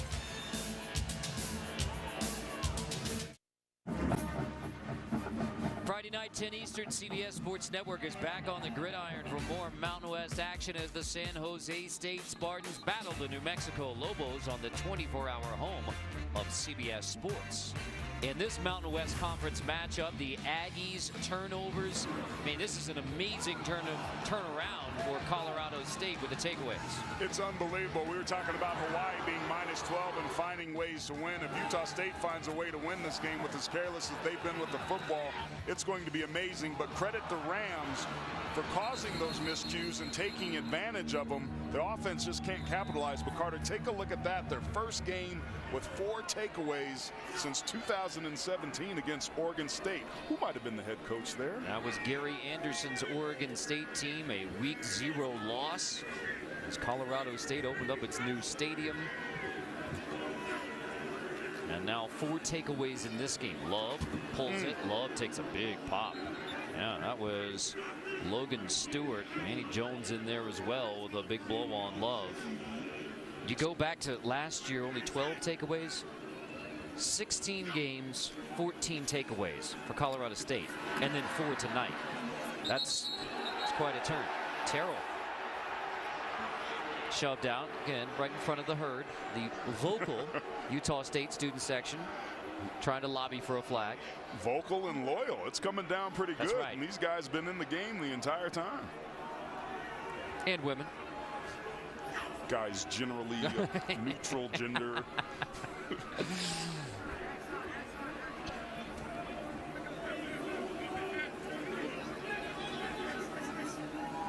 Jordan Love on 3rd and 4. Bright's going to take it straight ahead. Bright keeps it rolling. Not for the first down. Hubbard couldn't bring him down. That time they were in the searchlight or Stonehenge radar scenario where none of the defensive linemen are down. You give up pad leverage when you do it, and Bright runs through a couple arm tackles and moves the sticks. Bright's going to take it again. He is dropped.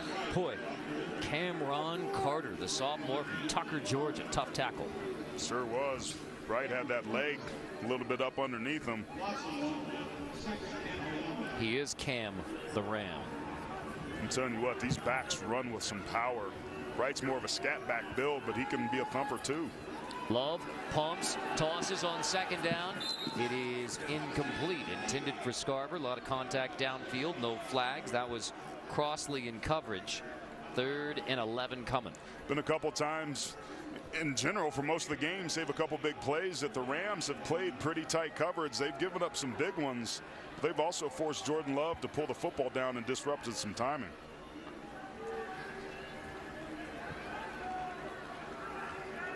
Now the rain has clearly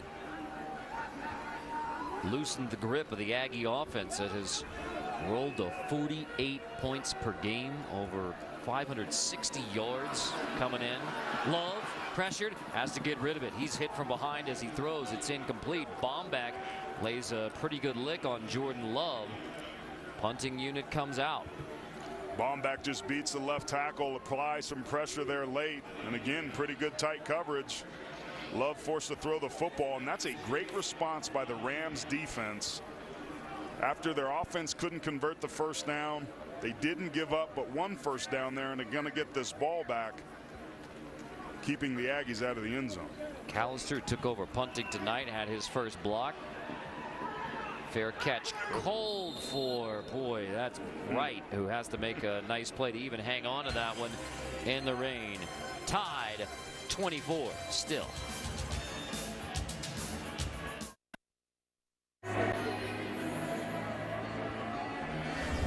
You're watching Mountain West football on CBS Sports Network. 24-all between Colorado State and Utah State.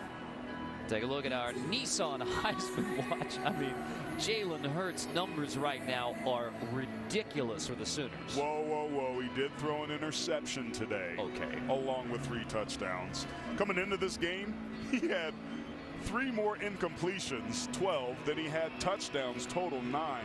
The guy has been masterful. I'm thinking about entering the transfer portal, going to play for Lincoln Riley so I can win the dang Heisman.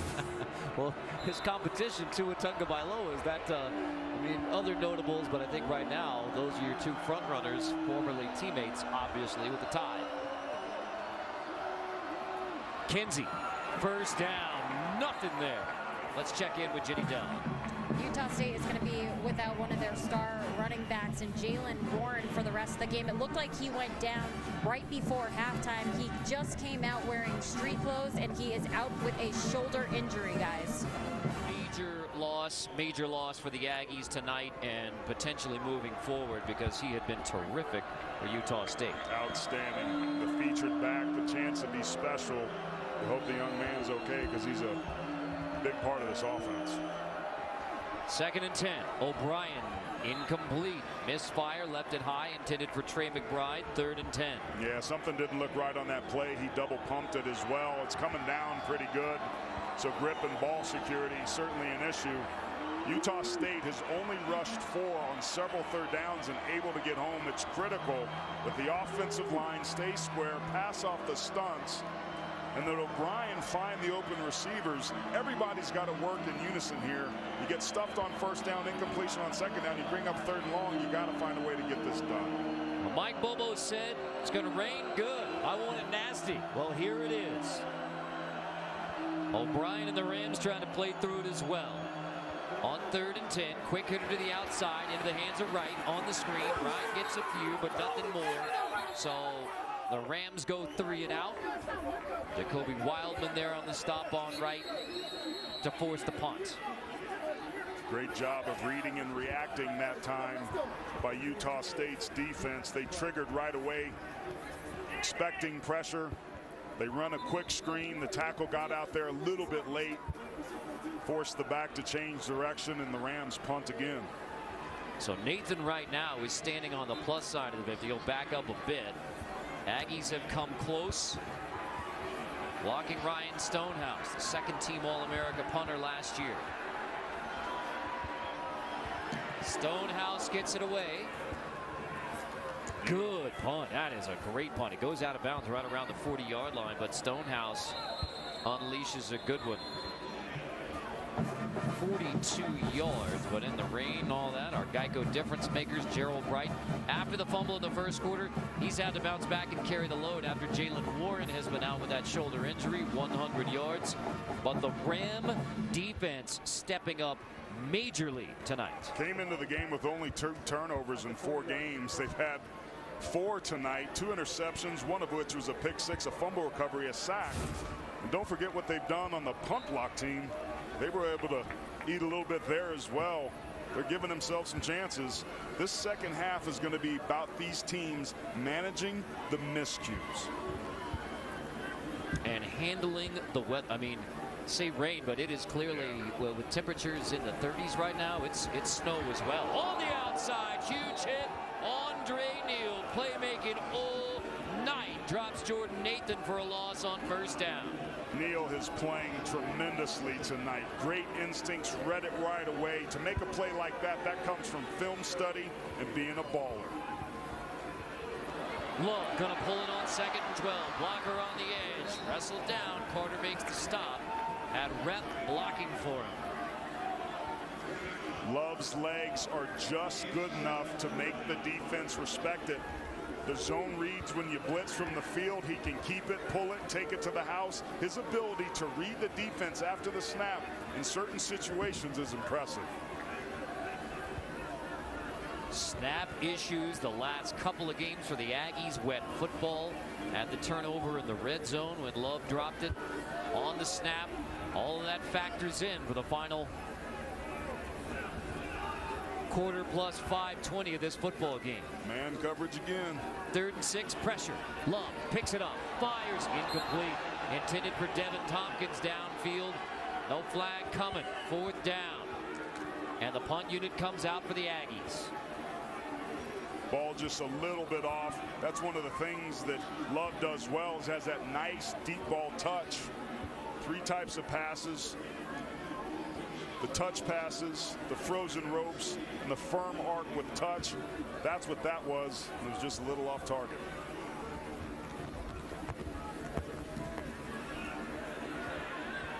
Wright calls for the fair catch.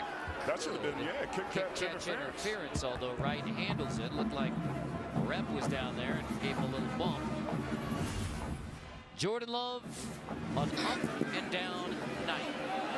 He's thrown some dimes. We saw him hit Devin Tompkins, but then this ball to Neal, the pick 6, the first interception of the year for the Rams. But then he comes back and hits Caleb Rep, his tight end, for a touchdown. But then again, another outbreaking route allows the DB to undercut it. His arm strength, throwing those outs, those deep outs from the far hash, that's kind of the gold standard of arm strength. He's made that look effortless, but that's not been the case tonight. Plus the fumble in the red zone. So O'Brien, who struggled in the rain as well, he's going to take a shot here downfield, and it is caught at the 50-yard line. E.J. Scott loses the football. Aggies get it back. Rams hit a big one in the pass game, and then Scott fumbles it away. Dalton Baker gets the fumble recovery. The first Ram turnover in the rain. This is a defense that led the country in takeaways a year ago with 32. Haney gets beat, but he doesn't give up on the play. That right hand, he's trying to get it in there, and he rips it out. That's tremendous concentration and effort to finish the play after a big game. Haney ain't having it. Just the 2nd fumble recovery this year for the Utah State defense. After you mentioned they were tremendous last year. So give it back to Jordan Love and the Aggie offense near midfield. Bright takes it, tries to bounce it back. Hicks there on the stop. Now Hicks is slow getting up. Managing miscues. There is some hitting going on down now. I love games like this, man. This is all about trench play. It's reestablished in the line of scrimmage, and so far Utah State's winning that matchup. Bright finds a hole, and Bright wrestled down at the 35-yard line. Bright breaks it for 15 yards. Cameron makes the stop. Aggies starting to roll. Yeah, they are. That's the gap scheme. Down, down, pull around. Now they're going to substitute. Riley Burt comes in at running back. Jalen Warren out, as Jenny told you. So it's Gerald Bright and Riley Burt. He's the grad transfer from BYU. At running back now, Bright has it and has nothing, as Max McDonald makes the stop. Junior from Fort Collins, Rocky Mountain High School. This offensive line for Utah State starting to take over. They're a young group, 4 new starters, but really coming along. Love, fake it. Pressured. Love steps up and delivers to the goal line. Tipped and incomplete. Scarver, a tremendous throw on the run off of 1 foot by Jordan Love, but off of Scarver's hands. You see this on tape over and over again, buying time, but look at that. To your point, throwing off 1 foot, doesn't even really come through. That's pure arm strength, and 9 times out of 10 he hits that pass. That's off the right foot. Jeez. I mean, flicks it. You can see why. I mean, you can see why there's 11 NFL scouts here tonight to check in on Jordan Love. Even when he's not playing his best game, the talent is abundant. It's crazy. He's got all the traits that make scouts. Well, there's 5 quarterbacks in the country that could have probably made that throw. And now 3rd and 10. Riley Burt takes it. Burt gets to the 31. That's it. 4th down in the rain. Jones on the stop. Love and the offense staying on the field. And now they will come off, and it is Eberle and the kicking unit on. So 47, 48 yards here for Dominic Eberle in the rain to take the lead. At this point in the game, I think this is the right call. It's a straight-on kick. You want to finish the drive in the way that you guys been playing with some positivity, especially with the way your defense is playing. Get some points and go line up and play again. Good hold. 48-yard kick is good. Aaron Dalton gets the hold down, and Eberle boots it through to give Utah State the lead with 2:57 in the 3rd. The 50th made field goal of Dominic Eberle's Aggie career. It's incredibly difficult to do that with the exchange, the hold, the follow through. In this weather, man, it is coming down sideways. The game started with a little bit of sprinkles after raining all day. It's been disgusting here in the 2nd half. Utah State finding a way to manage it, but there is no quitting this Rams team. They've been so close all season long, Carter. Going into the 2nd halves, they were literally 2 yards short a week ago against Toledo. This Ram team, tears in the locker room after. There's a lot of fight and a lot of want to. They've simply got to find a way to execute here a little bit better. Eberle to kick it off. He had one of the all-time great kicking games in NCAA history. 24 points versus New Mexico State. 3 times he hit from 51 yards.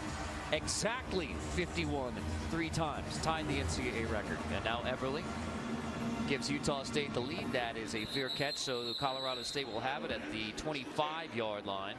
Take a look at the 2nd half possessions for Colorado State. And fair catch, ball replaced the 25-yard line. Thank you. That's not good. That doesn't meet your objective of controlling the line of scrimmage and playing keep away. And you can't afford to punt and then fumble the ball away after a nice big gain. Again, managing miscues here in the 2nd half going to be critical. The Rams have been so close. They've got to find a way to execute. That field goal was on the short drive after the INT to begin the half. Patrick O'Brien, who took over when Colin Hill went down with his 3rd left knee injury. Handing off to Marvin Kinsey. Tough running for Kinsey. Gain of 11 on 1st down. Bond and Anderson make the stop. Kinsey likes to bounce those inside zone reads. He draws the linebackers coming downhill and then takes it outside once he sees the end crash inside. O'Brien fake it, toss it, incomplete. It was barely a forward pass, but it was. Craig Myers on the screen, and that's a drop on the edge. That's a weather-related errant pass there by O'Brien. You see he's got his hands in his hand warmer there, trying to keep them both warm and dry. That's the 2nd pass definitively that I've seen where the weather was a factor.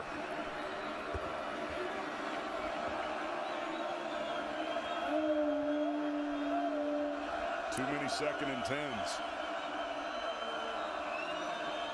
On the sweep, Dante Wright dropped. Troy Leffridge again. dropping Dante Wright. He was reading the sweep all the way. This defense is defending the perimeter extremely well. Lethbridge has just been a baller tonight, man. Look at the tackling there in the rain. Triggers right away, reads it. And another tackle for loss for this defense that has been masterful tonight. 7 tackles for loss, 10 tackles in the game for Troy Lethbridge. That's winning football. 3rd and long. Flags down. Oh, and O'Brien tackled down. Flags whistling. We'll see if there's additional flags coming, because play was whistled dead. Contact comes after the whistle. Lay-eye brings down O'Brien. Nalei got a jump. I don't know if it was offsides or a false start, but he didn't hear the whistle and kept going. Pulled up at the very end. Prior to the snap, false start, offense, number 72, 5-yard penalty, still 3rd down. That's the left tackle, T.J. Storment. That was a matchup coming into this game, him against Tipa Nalei.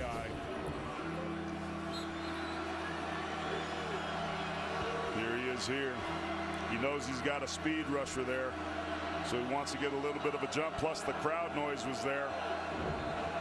Nalei gets around the corner anyway.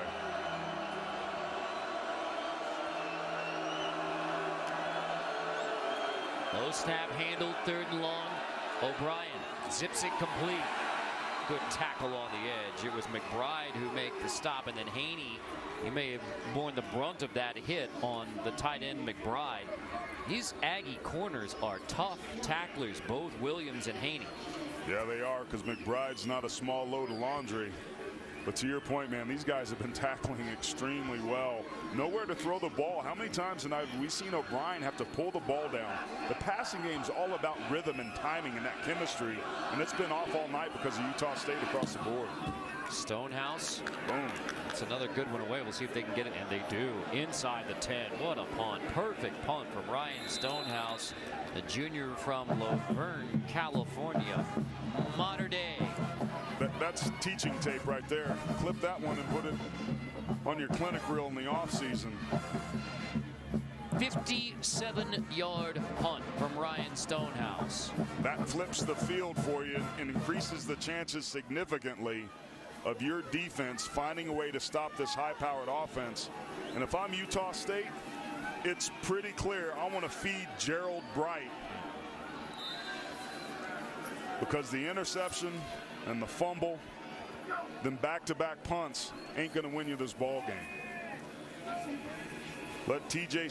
Woods' offensive line, the guy that came with Mike Sanford, who's with him at Western Kentucky, he's got a lot of new faces up there. We'll put it on their shoulders. Jamal Hicks is back in the game for Colorado State. Boost for the Rams. He left on the last series. Bright gets the handoff, and again for the Aggies, Jalen Warren, who's their leading rusher, averaging 7 yards a carry coming in, and only 3 carries tonight. He's out of the game, shoulder injury. So Bright and Riley Burt, running backs available for Utah State. And Bright on 2nd and 7 gets a couple more in the waning seconds of the 3rd quarter. Jackson on the tackle. Utah State doing exactly what Colorado State's doing, having 2 tight ends on the field, trying to play big boy football, but it makes the running lane smaller because there's more bodies in those areas. Utah State was having success when they spread the box out and were getting the Rams in split safety looks. They were dividing the defense. They got to find a way to get back to that. So the Aggies will take a 3-point lead to the 4th. An unexpectedly tight game in the rain. Utah State, Colorado State going to the 4th. College football on CBS Sports Network is presented by Geico.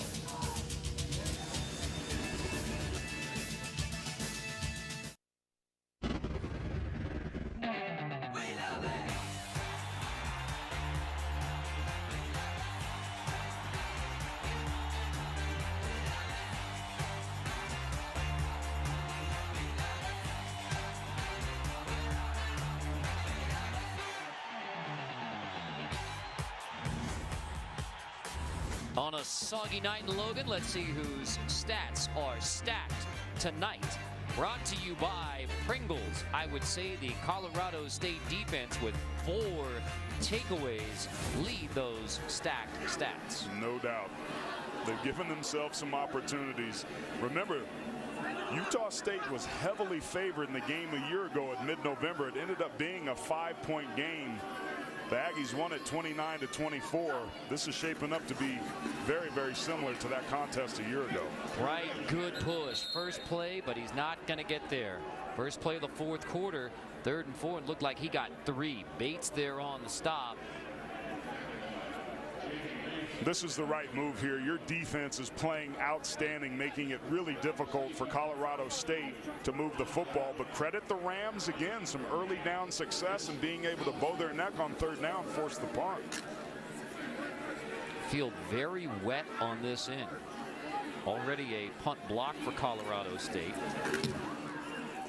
This one away cleanly. Wright will make the grab inside the 50. Wright brings it across, and so the Rams will start in Aggie territory with Dante Wright bringing it back. And AT, you talked about how similar this game is looking like the one last year that was a snowy game in Fort Collins that the Rams made close down to the wire. And now you get a rainy game with temperatures in the 30s and as Mike Bobo said, a nasty weather night. Just what Colorado State wanted to slow down the Aggies. They have taken advantage. Utah State has the lead, but the Rams have the football in a tight game in the 4th. I think Bobo was expecting that Kinsey was going to have 246 rushing yards tonight like he did a week ago. Only 57 so far. O'Brien, that's to the outside. E.J. Scott makes the grab. Williams on the stop. Let's check in with Jenny. Well, yeah, Carter, you were talking about the Colorado State team and the weather, and I asked Coach Bobo at half, I said, is the weather going to factor into this at all? And he laughed and he said, no, we love this. And as the guys were coming out of the locker room, they're like, this is nothing. It's much colder in Colorado. Yeah, he's growing the beard for it as well. Yeah, he's also rocking some gloves, Mr. Tough Guy. Craig Myers in motion. Kinsey has it on the right side. Good cutback for Kinsey. Finds a seam to get it to the 40, make it 3rd and short. Woodward on the stop. Lehi as well. Kinsey's a patient runner. Again, he likes to hit it up inside, almost like we saw with Chris Salt in Nevada with the pistol, where you draw the linebackers. They don't know where to read. They basically block themselves. Kinsey's athletic enough to get to the outside. 3rd down been a real problem for Colorado State tonight. This is almost a must-have down from them. But running the football has not been easy. For the year, they're only 20% on 3rd down in the 4th quarter. Now they're bunched up with a lot of bodies. Utah State has won this situation most of the night. 3rd and 1. Flag down again. This is a major issue if it's on the Rams. And prior to the snap, false start. Offense number 71, 5-yard penalty. Still 3rd down. That's Jeff Taylor. Second time you've had a false start on 3rd and 1 in the second half. You can't do it. You understand that you're on the road, but it's the right guard here. But they had this problem a week ago at home against Toledo. 5 of the 8 offensive penalties were on the offensive line. False starts when you're in your home track. So from 3rd and 1 to 3rd and 6. And now you go 4 wide. Aggies showing pressure here. Drop 8. O'Brien finds Kinsey in the open field, makes a miss, has a 1st down, converting on 3rd and 6. Kinsey. At some point, you got to rely on your players.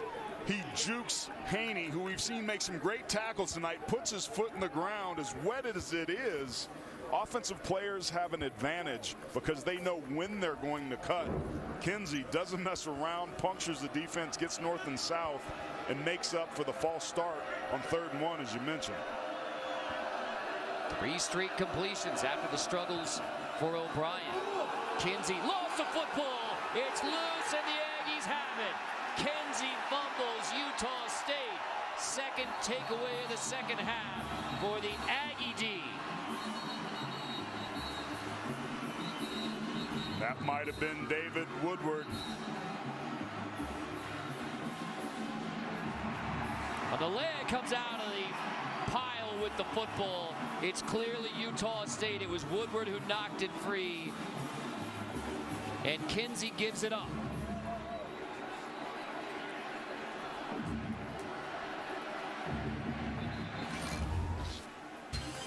Utah State had only one fumble recovery prior to tonight, and now a pair of them against the Rams.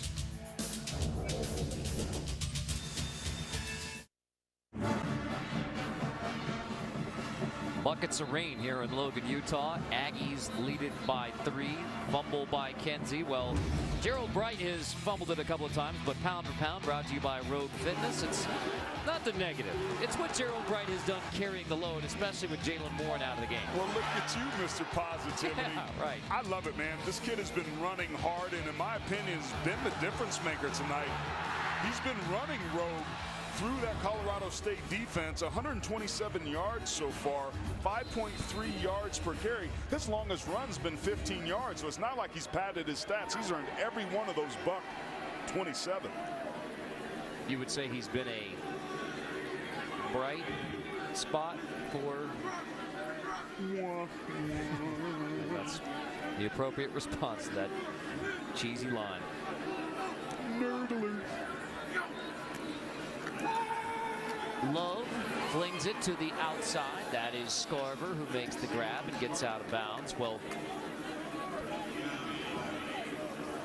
the turnovers on both sides have been the major factors in getting us to a 27-24 game in a rainy fourth quarter. Love to the outside again. That's Nathan who has the grab and has enough for a first down. Owen shoves him out. No, you're...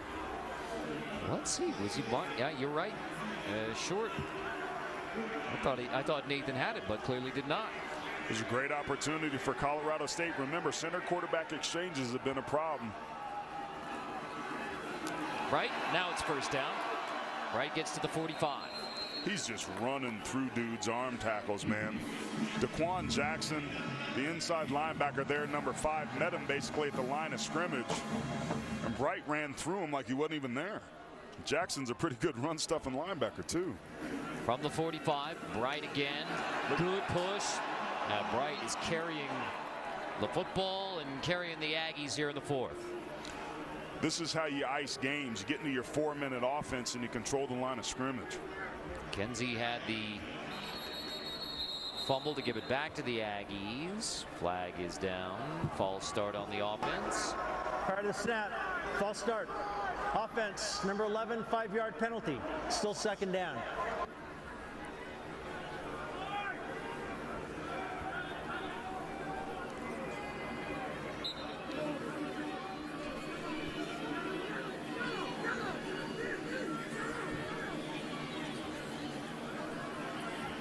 Second and 7.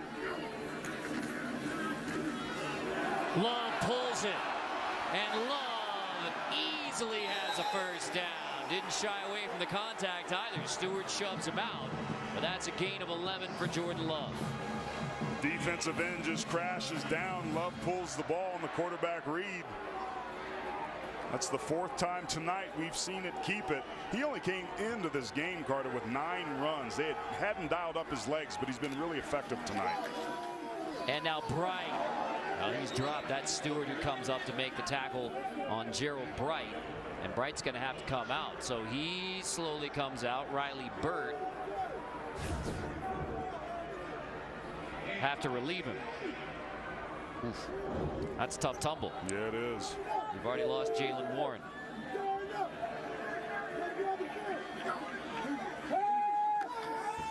Love in the pocket. Heaves it.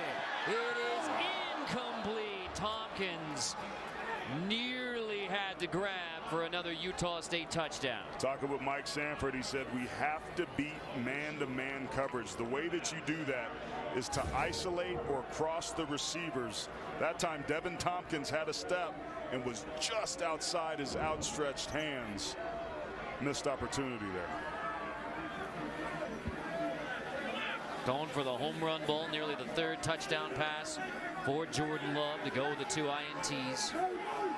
Great part of the field to do it. We've seen him hit one of those on that same route early on in the first quarter. Love hit as he throws, releases, incomplete. He took a huge pop from Cameron Carter, and it forces 4th down. They'll have to punt again. Great rush by Carter, beats the back, steps over him. The guard tries to come back over and still gets to Love, puts him on the ground to force the errant throw. Both these teams are battling, man. This is a fun watch. I mean, this is a Ram defense that have been giving up 40 points per game. Only 7 teams worse statistically, defensively than these Rams, but they have played tough tonight. Forcing another punt. Wright calls for the fair catch. It'll bounce inside the 5. And scooped up there. It's down by Devin Tompkins. So Tompkins and the Aggies pin him back. Perfect 34-yard punt.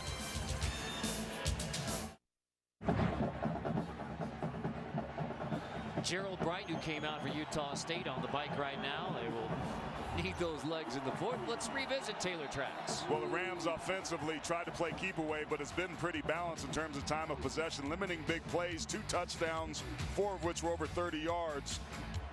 Utah State offensively 7 punts and 4 turnovers. That is not finishing drives, and even in the red zone they've been 1 for 2 with only a field goal, so their woes continue there. And winning on 3rd down, 4 for 14. They are getting that done. This game's going to go right down to the wire. Both teams are competing off script. The weather's certainly been a factor, the delay, but neither team seems to want to throw in the towel. Boy, do I love that Taylor Tracks every time we see it. I got my hand up on my hip. There's Kinsey, who had the fumble. Aggies trying to rip it from him again, and they take it away. Touchdown! David Woodward wants it more.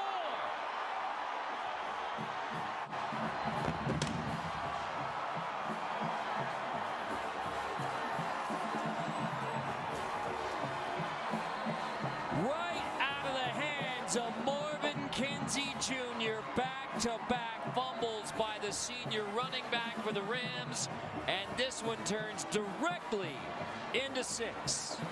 And that's back-to-back plays by David Woodward, forcing fumbles. This time capitalizing on it in a big, big way. That could be the play that the Aggies needed. PAT is good on the last 4 Ram drives, 3 fumbles. This one into the hands of Woodward, into the end zone. Touchdown Aggies in the 4th.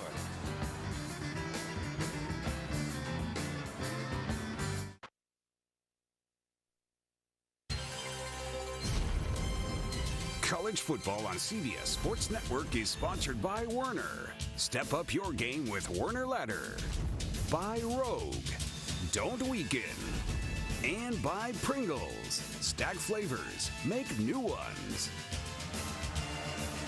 On a rainy night in Utah, we were delayed half an hour because of lightning, and this the 7th turnover of the game. When I saw this live, I wondered if it were a late whistle. It seemed like his forward momentum got stopped.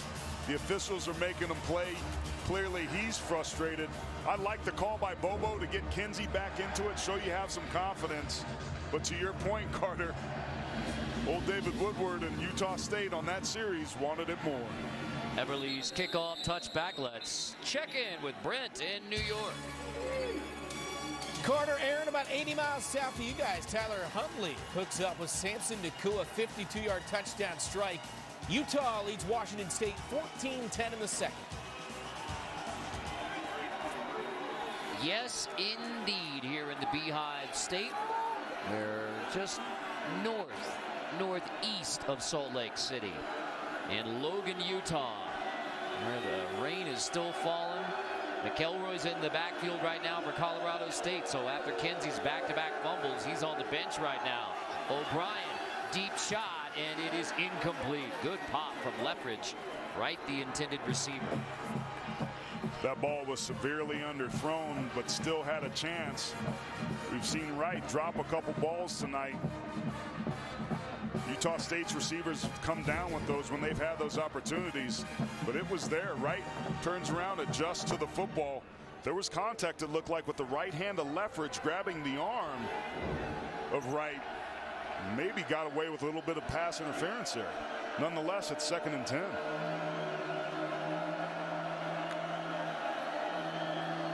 Handoff, McElroy. Very little there on 2nd down. Dalton Baker, who had one of the fumble recoveries for the Aggies, and now you're in 3rd and 9. To win on the line of scrimmage as a defensive line, you got to disengage.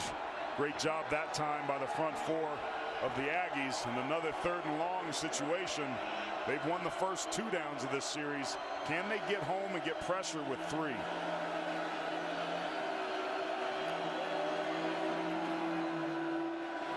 O'Brien, time to throw to the sticks. Looked like caught out of bounds.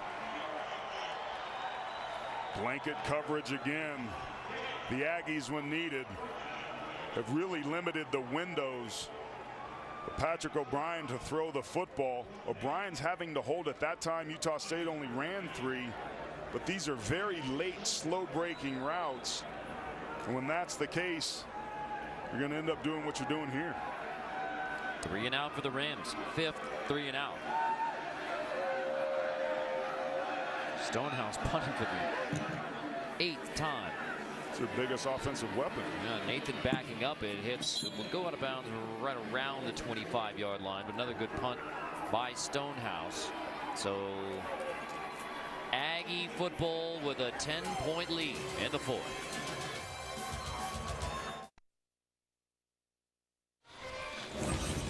Both defenses had struggled getting takeaways this season until tonight. 7 total takeaways. That pick 6, the first INT of the year for Colorado State. Then Bailey got another one. Love fumble, and that was Neal who hopped on top of that one. And then it was Colorado State's turn to start fumbling the football. 3 of 4 possessions in the second half, including back-to-back by Kinsey. And Woodward took one of those into the end zone. And that's been the biggest change in the game. The Aggies stop turning it over. The Rams start turning it over. And 3 fumbles lost for the Rams all in the second half. First time in Mountain West Conference play since 2012. Kenzie's on the bench for the Rams. Didn't come out for the last series. Bright in the game for the Aggies. Bright takes it. 1st and 10. Bright slips across the 30. Good push again from the Aggies. Let's check in with Jenny Dell. Well, you see Bright out there, and all night long he really has been on the sideline stretching out his legs. I spoke with a trainer, and he hasn't actually been in the training tent whatsoever. It seems like he just tweaked something. So he's out here on the sideline stretching things out, but good enough to play, guys. And Jenny, we have another injury for you to check on because Tron Folsom is down right now for Colorado State. The grad transfer from Troy. Pretty versatile player. They'll ask him to cover out on the slot. You see his height and weight there. 6'2", 209 pounds. Typical will or weak side linebacker that John Jancic asked to help stop the run and cover the slot receivers.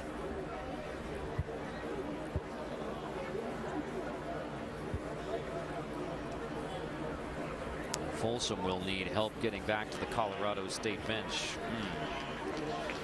You can see the trainers checking out the right knee. He's been active tonight. 7 tackles. One of 4 players on this defense with 7. Of course, Manny Jones, who was Emmanuel last year. This year he's Manny. But you hope that Folsom is going to be okay there getting assisted off. These guys been playing hard, man. It's been a physical football game. It's been chippy at times, but to these teams' credit, they're playing the game the way it should be. Fast, physical, and clean for the most part. But again, tonight's been all about managing miscues. 153 rushing yards tonight, and because Jalen Warren went out early with the shoulder injury, Gerald Bright has been asked to tote it for the Aggies.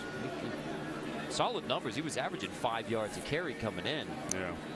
he was the expected starter. It was really the emergence of Jalen Warren that when he beat Bright out and he started getting the bulk of the carries, a lot of people were surprised. So this is not anything new for Gerald Bright. He's ripped off 5 yards a carry his almost entire career. Hankey's taking some time off prior to 2nd and 2. Bright, Hicks stands him up and pushes him back. Jones helps out there on the stop. Carter in there as well. 3rd down coming up. This is a strength on strength, this situation, and we saw Colorado State win it last time. Their defense in 3rd and short found a way to get themselves up off the field. What is going to happen here? Utah State with a 10-point lead in the 4th. They're not exactly bleeding the clock, but they're clearly shifting out of the light speed mode. Yeah, this is their version of the 4-minute. It's a little over 7 minutes left. Get to their check with me package. 3rd and 2. Bright has it. Bright pushes, and he has the 1st down to the 35-yard line. Bright with another good push. Tell you what, the offensive line has been solid tonight for the Aggies. They've been fantastic. So many new starters, but TJ Woods' group has done an outstanding job and really been the difference. And you combine that with Gerald Wright, who's recovered after the fumble early on in the 1st quarter. That's how you win ball games. Again with the check with me package. Shifting over, going forward to the right side. Let's go 4 wide receivers to the left side. Winding the play clock down. Bright has it. Hitting the backfield. Gets back to the line of scrimmage. Bates there on the stop. No gain.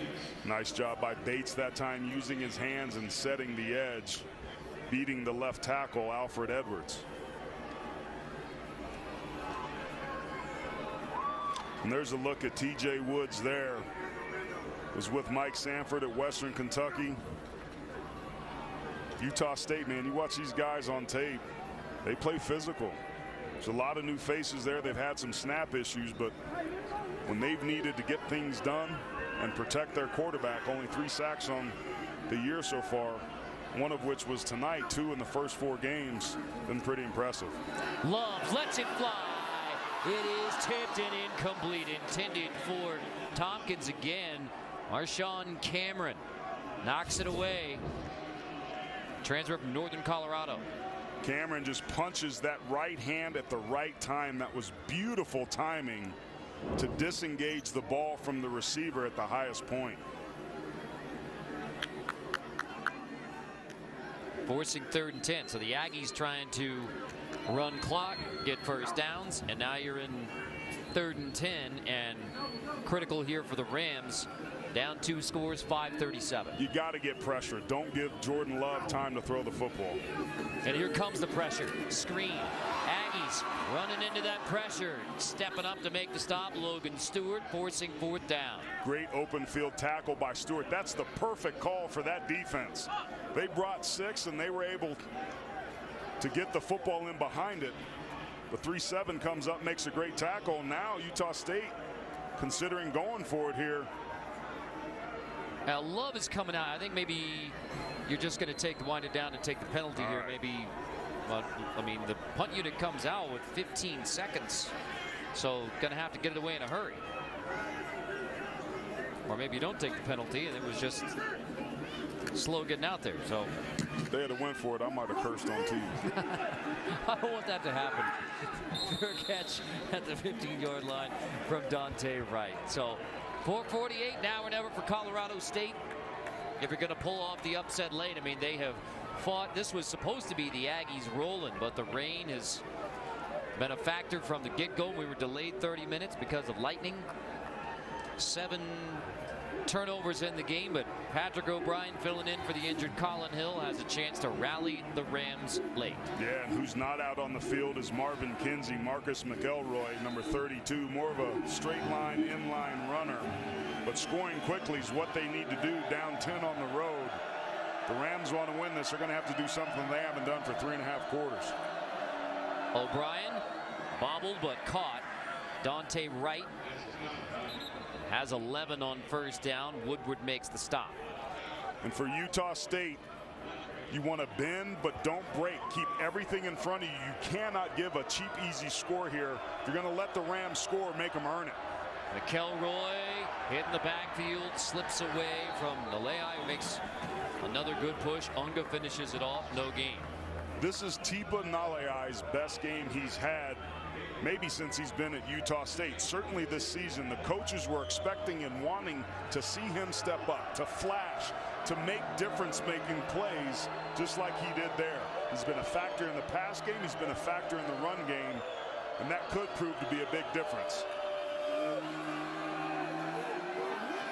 O'Brien, room to run on second down. Dances to the sideline, third down. This is 4-down territory. So your play calling here on 3rd and 7, you know you've got 2 shots. I don't think you want to run the ball in this situation. You've struggled to run the football all night long. When you're in a situation like this, it's about playmakers. Try to get the ball to Nate Craig Myers or Dante Wright. They've been the guys that when you've needed them to step up, they have. Now's a perfect time to see if they can do it again.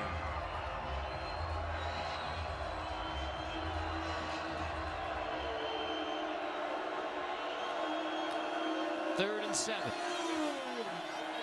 O'Brien rolling, pressured again, just has to dump it out of bounds. And so now here's your 4th and 7. More pressure in the backfield. Wildman and Nalei this time, and O'Brien's on the deck. 4th down, 3:22, 2 scores. I mean, just like I said before, 3rd down, have to go for it here. Those are great coverage pressures on the back end. Nalei was able to get there. It was only 3 rushers, but there was nowhere for O'Brien to throw the football. Carter, there's no other way to say this. This is ball game. If you convert, you've got a chance if you're Colorado, albeit a slim one. If you don't, Aggies are going to win this one. Colorado State Rams, before my Twitter blows up. O'Brien on 4th and 7.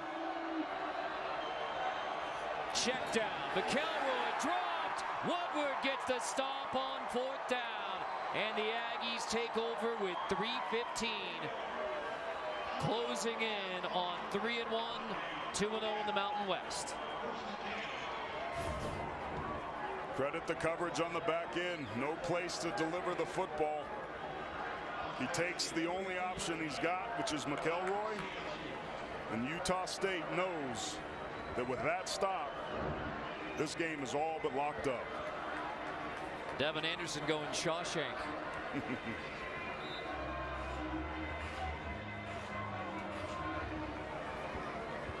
So Love in the offense. No hurry now. Hang on to the football. No 8th turnover of the game. They've done a nice job with the clock. Colorado State was a little bit sluggish on that last series. Just didn't seem to be on the same page and very decisive. Right? Trying to bounce it back. How about after contact? Bright sticking with it. He is, despite the 2 fumbles, Bright has been. Colorado State scored their first time out of the half. 30 seconds in length. MVP for the Aggies tonight. Coming up next, join CBS Sports Network in the studio. Brent and Kevin break down all the matchups going on around the nation inside college football. 24-hour home of CBS Sports. Ole Miss went up on Alabama, the Tide's first time trailing this season, and then Tua just throws it into overdrive. Hurts and Tua Tagovailoa, incredible performances today, both. That'll teach him. Yeah. It was like when Maryland got up 5-0 on Ohio State last week. And then they dropped, I think, 70 straight on them. In it for a bit. 2 timeouts left for the Rams.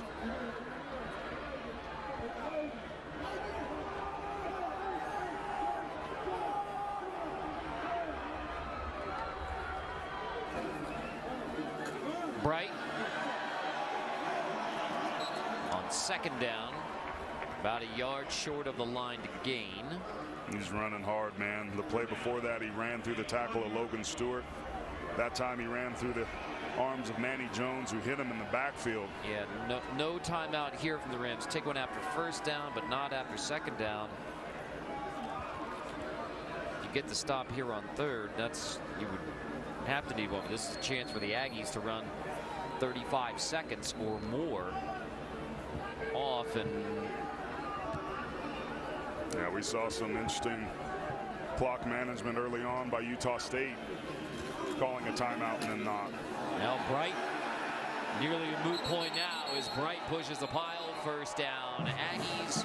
Clock stops temporarily on the first down with 2:17. Rams will have a couple more chances to stop it, but Utah State in control. Bright, already a career high rushing tonight. Next man up. 168 rushing yards for Bright. And he earned those. His longest rush was 15 yards, meaning that almost every single one of those rushes were 6, 7, 4, 11, 3. Aggies take it down to 1 Utah second. State has called their first timeout of the half. 30 seconds in length. So for the Aggies, there is a test next week, would you say, Aaron? Man, going on the road to Baton Rouge, never going to be an easy opportunity. It'll be a good measuring stick to let them know where they're at. The good news is they've got a bye immediately after that before they get themselves back into conference play. With tonight's win, they'll be 2-0 before taking on a 3-1 Nevada team. Utah State's goal this year is to win this conference. Them, Air Force, Boise, probably all looking pretty good on this Mountain Division side. But the way the defense has played tonight, Carter, you couple that by cleaning up some of the miscues and bad weather from the offense. This Utah State team led by Jordan Love is legit. They are an absolute contender this year. We will be here in November for the Boise State-Utah State matchup, and that looms large even as we're at this point in the season thinking about Mountain Division title. Well, the Aggies, even though Colorado State has 2 timeouts, going to be in the victory formation. Love takes a knee, meets a 10-point game. Rams can elect to use the timeouts. Oh, they do. Colorado State has called their second timeout of the half. 30 seconds in length. Clock operator, please set the game clock to 1:44, please. Probably a better time to use them before you gain this first down, but yeah, and this is about making a statement to this team. Hey, it's never over till it's over. We're going to fight and compete to the end. The bottom line, this team's going to be 1-4 and have been in every single one of those ball games. Now I'll say this, Bobo's team played with tremendous effort tonight. They weren't clean, they made mistakes, they didn't manage their miscues as well as Utah State did. But this team is close, and he wants to play this thing out to the end. But to your point, it's a moot point at this point. Let these people get home and get dry. Headset still on for Gary Anderson, 2nd and 11. Now, here's interesting. Rather than victory formation after the Rams use a timeout, the Aggies go with spread, and officiating discussion here.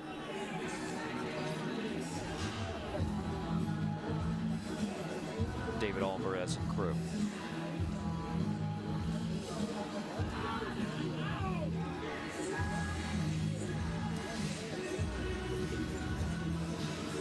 Kenzie looks like he's ready for this long night. 2, please, 1:42.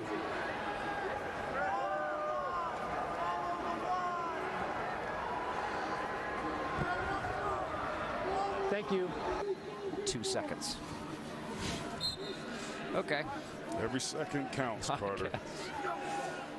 We'll see if the Aggies will make a statement of their own here, up by 10. Take a knee on first down, but after the Rams use a timeout, Love in the shotgun, and he may get one more shot at the end zone. They got leverage left. Love is going to keep it, and Love inside the 20, sliding. They're running Jordan Love, and The Rams will use their final timeout. Colorado State scored their third and final timeout of the half. 30 seconds in late.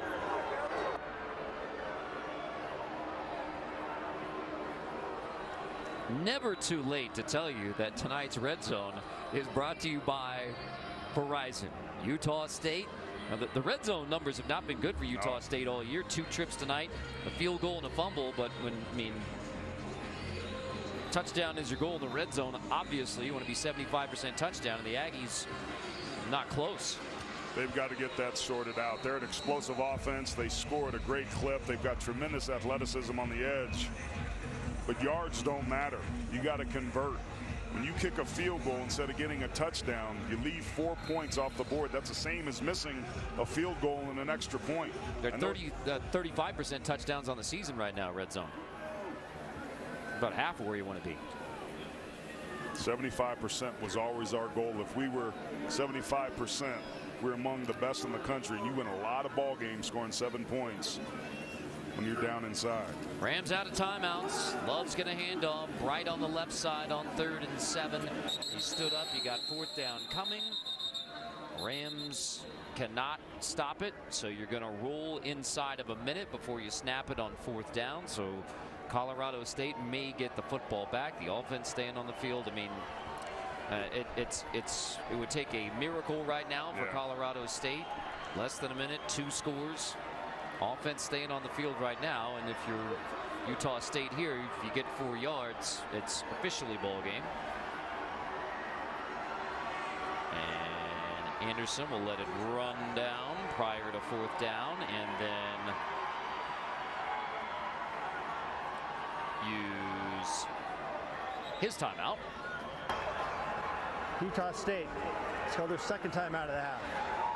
30 seconds. Well, the fans who are staying to the bitter end of this one are certainly seeing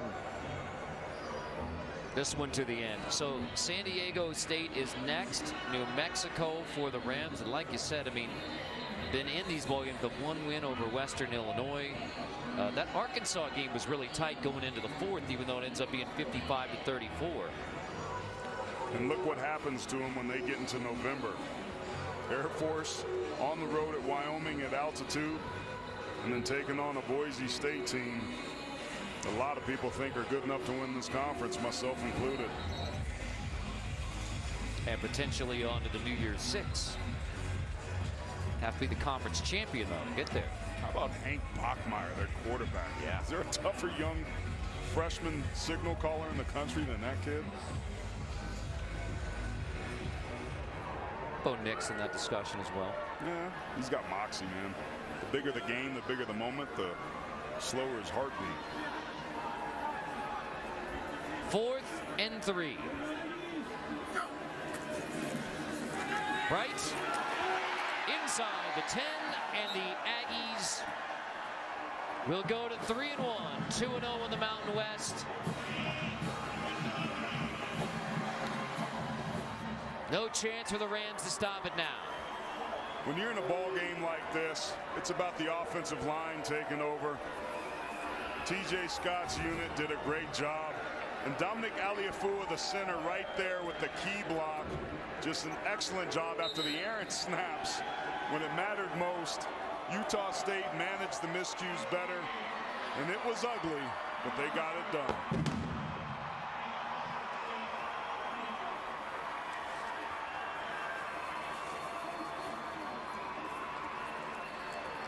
Another frustrating loss for Colorado State. The Rams are now 1-4. They had their opportunities. This is a great learning experience for Coach Anderson's club. A lot of great teaching moments. Errors in critical moments. Turnovers. They're lucky to get the win tonight.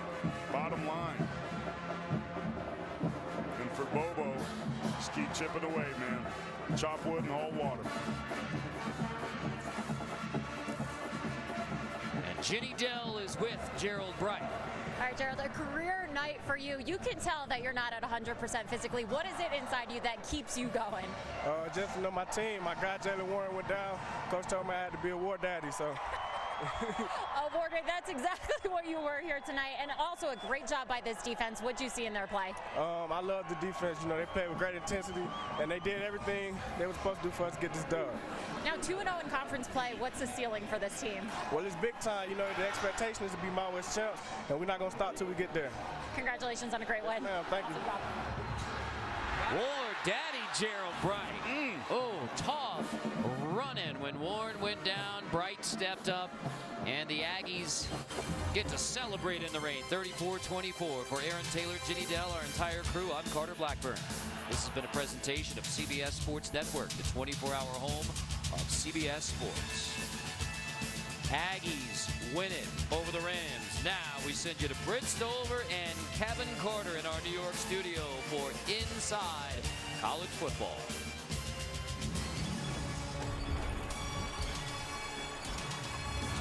Tremendous job, Carter, Aaron, and especially Jenny, braving the weather all night long. She's doing interviews while holding the umbrella as well, protecting the coach and herself at halftime. Good post-game stuff from Gerald Bright. Likeable young kid. 179 on the ground. Overall, they had 240 in a 10-point win on the ground. Well, that's the biggest key of the game, is controlling the clock, running the football, and limiting turnovers in this ball game. That's what came up for them big in the end.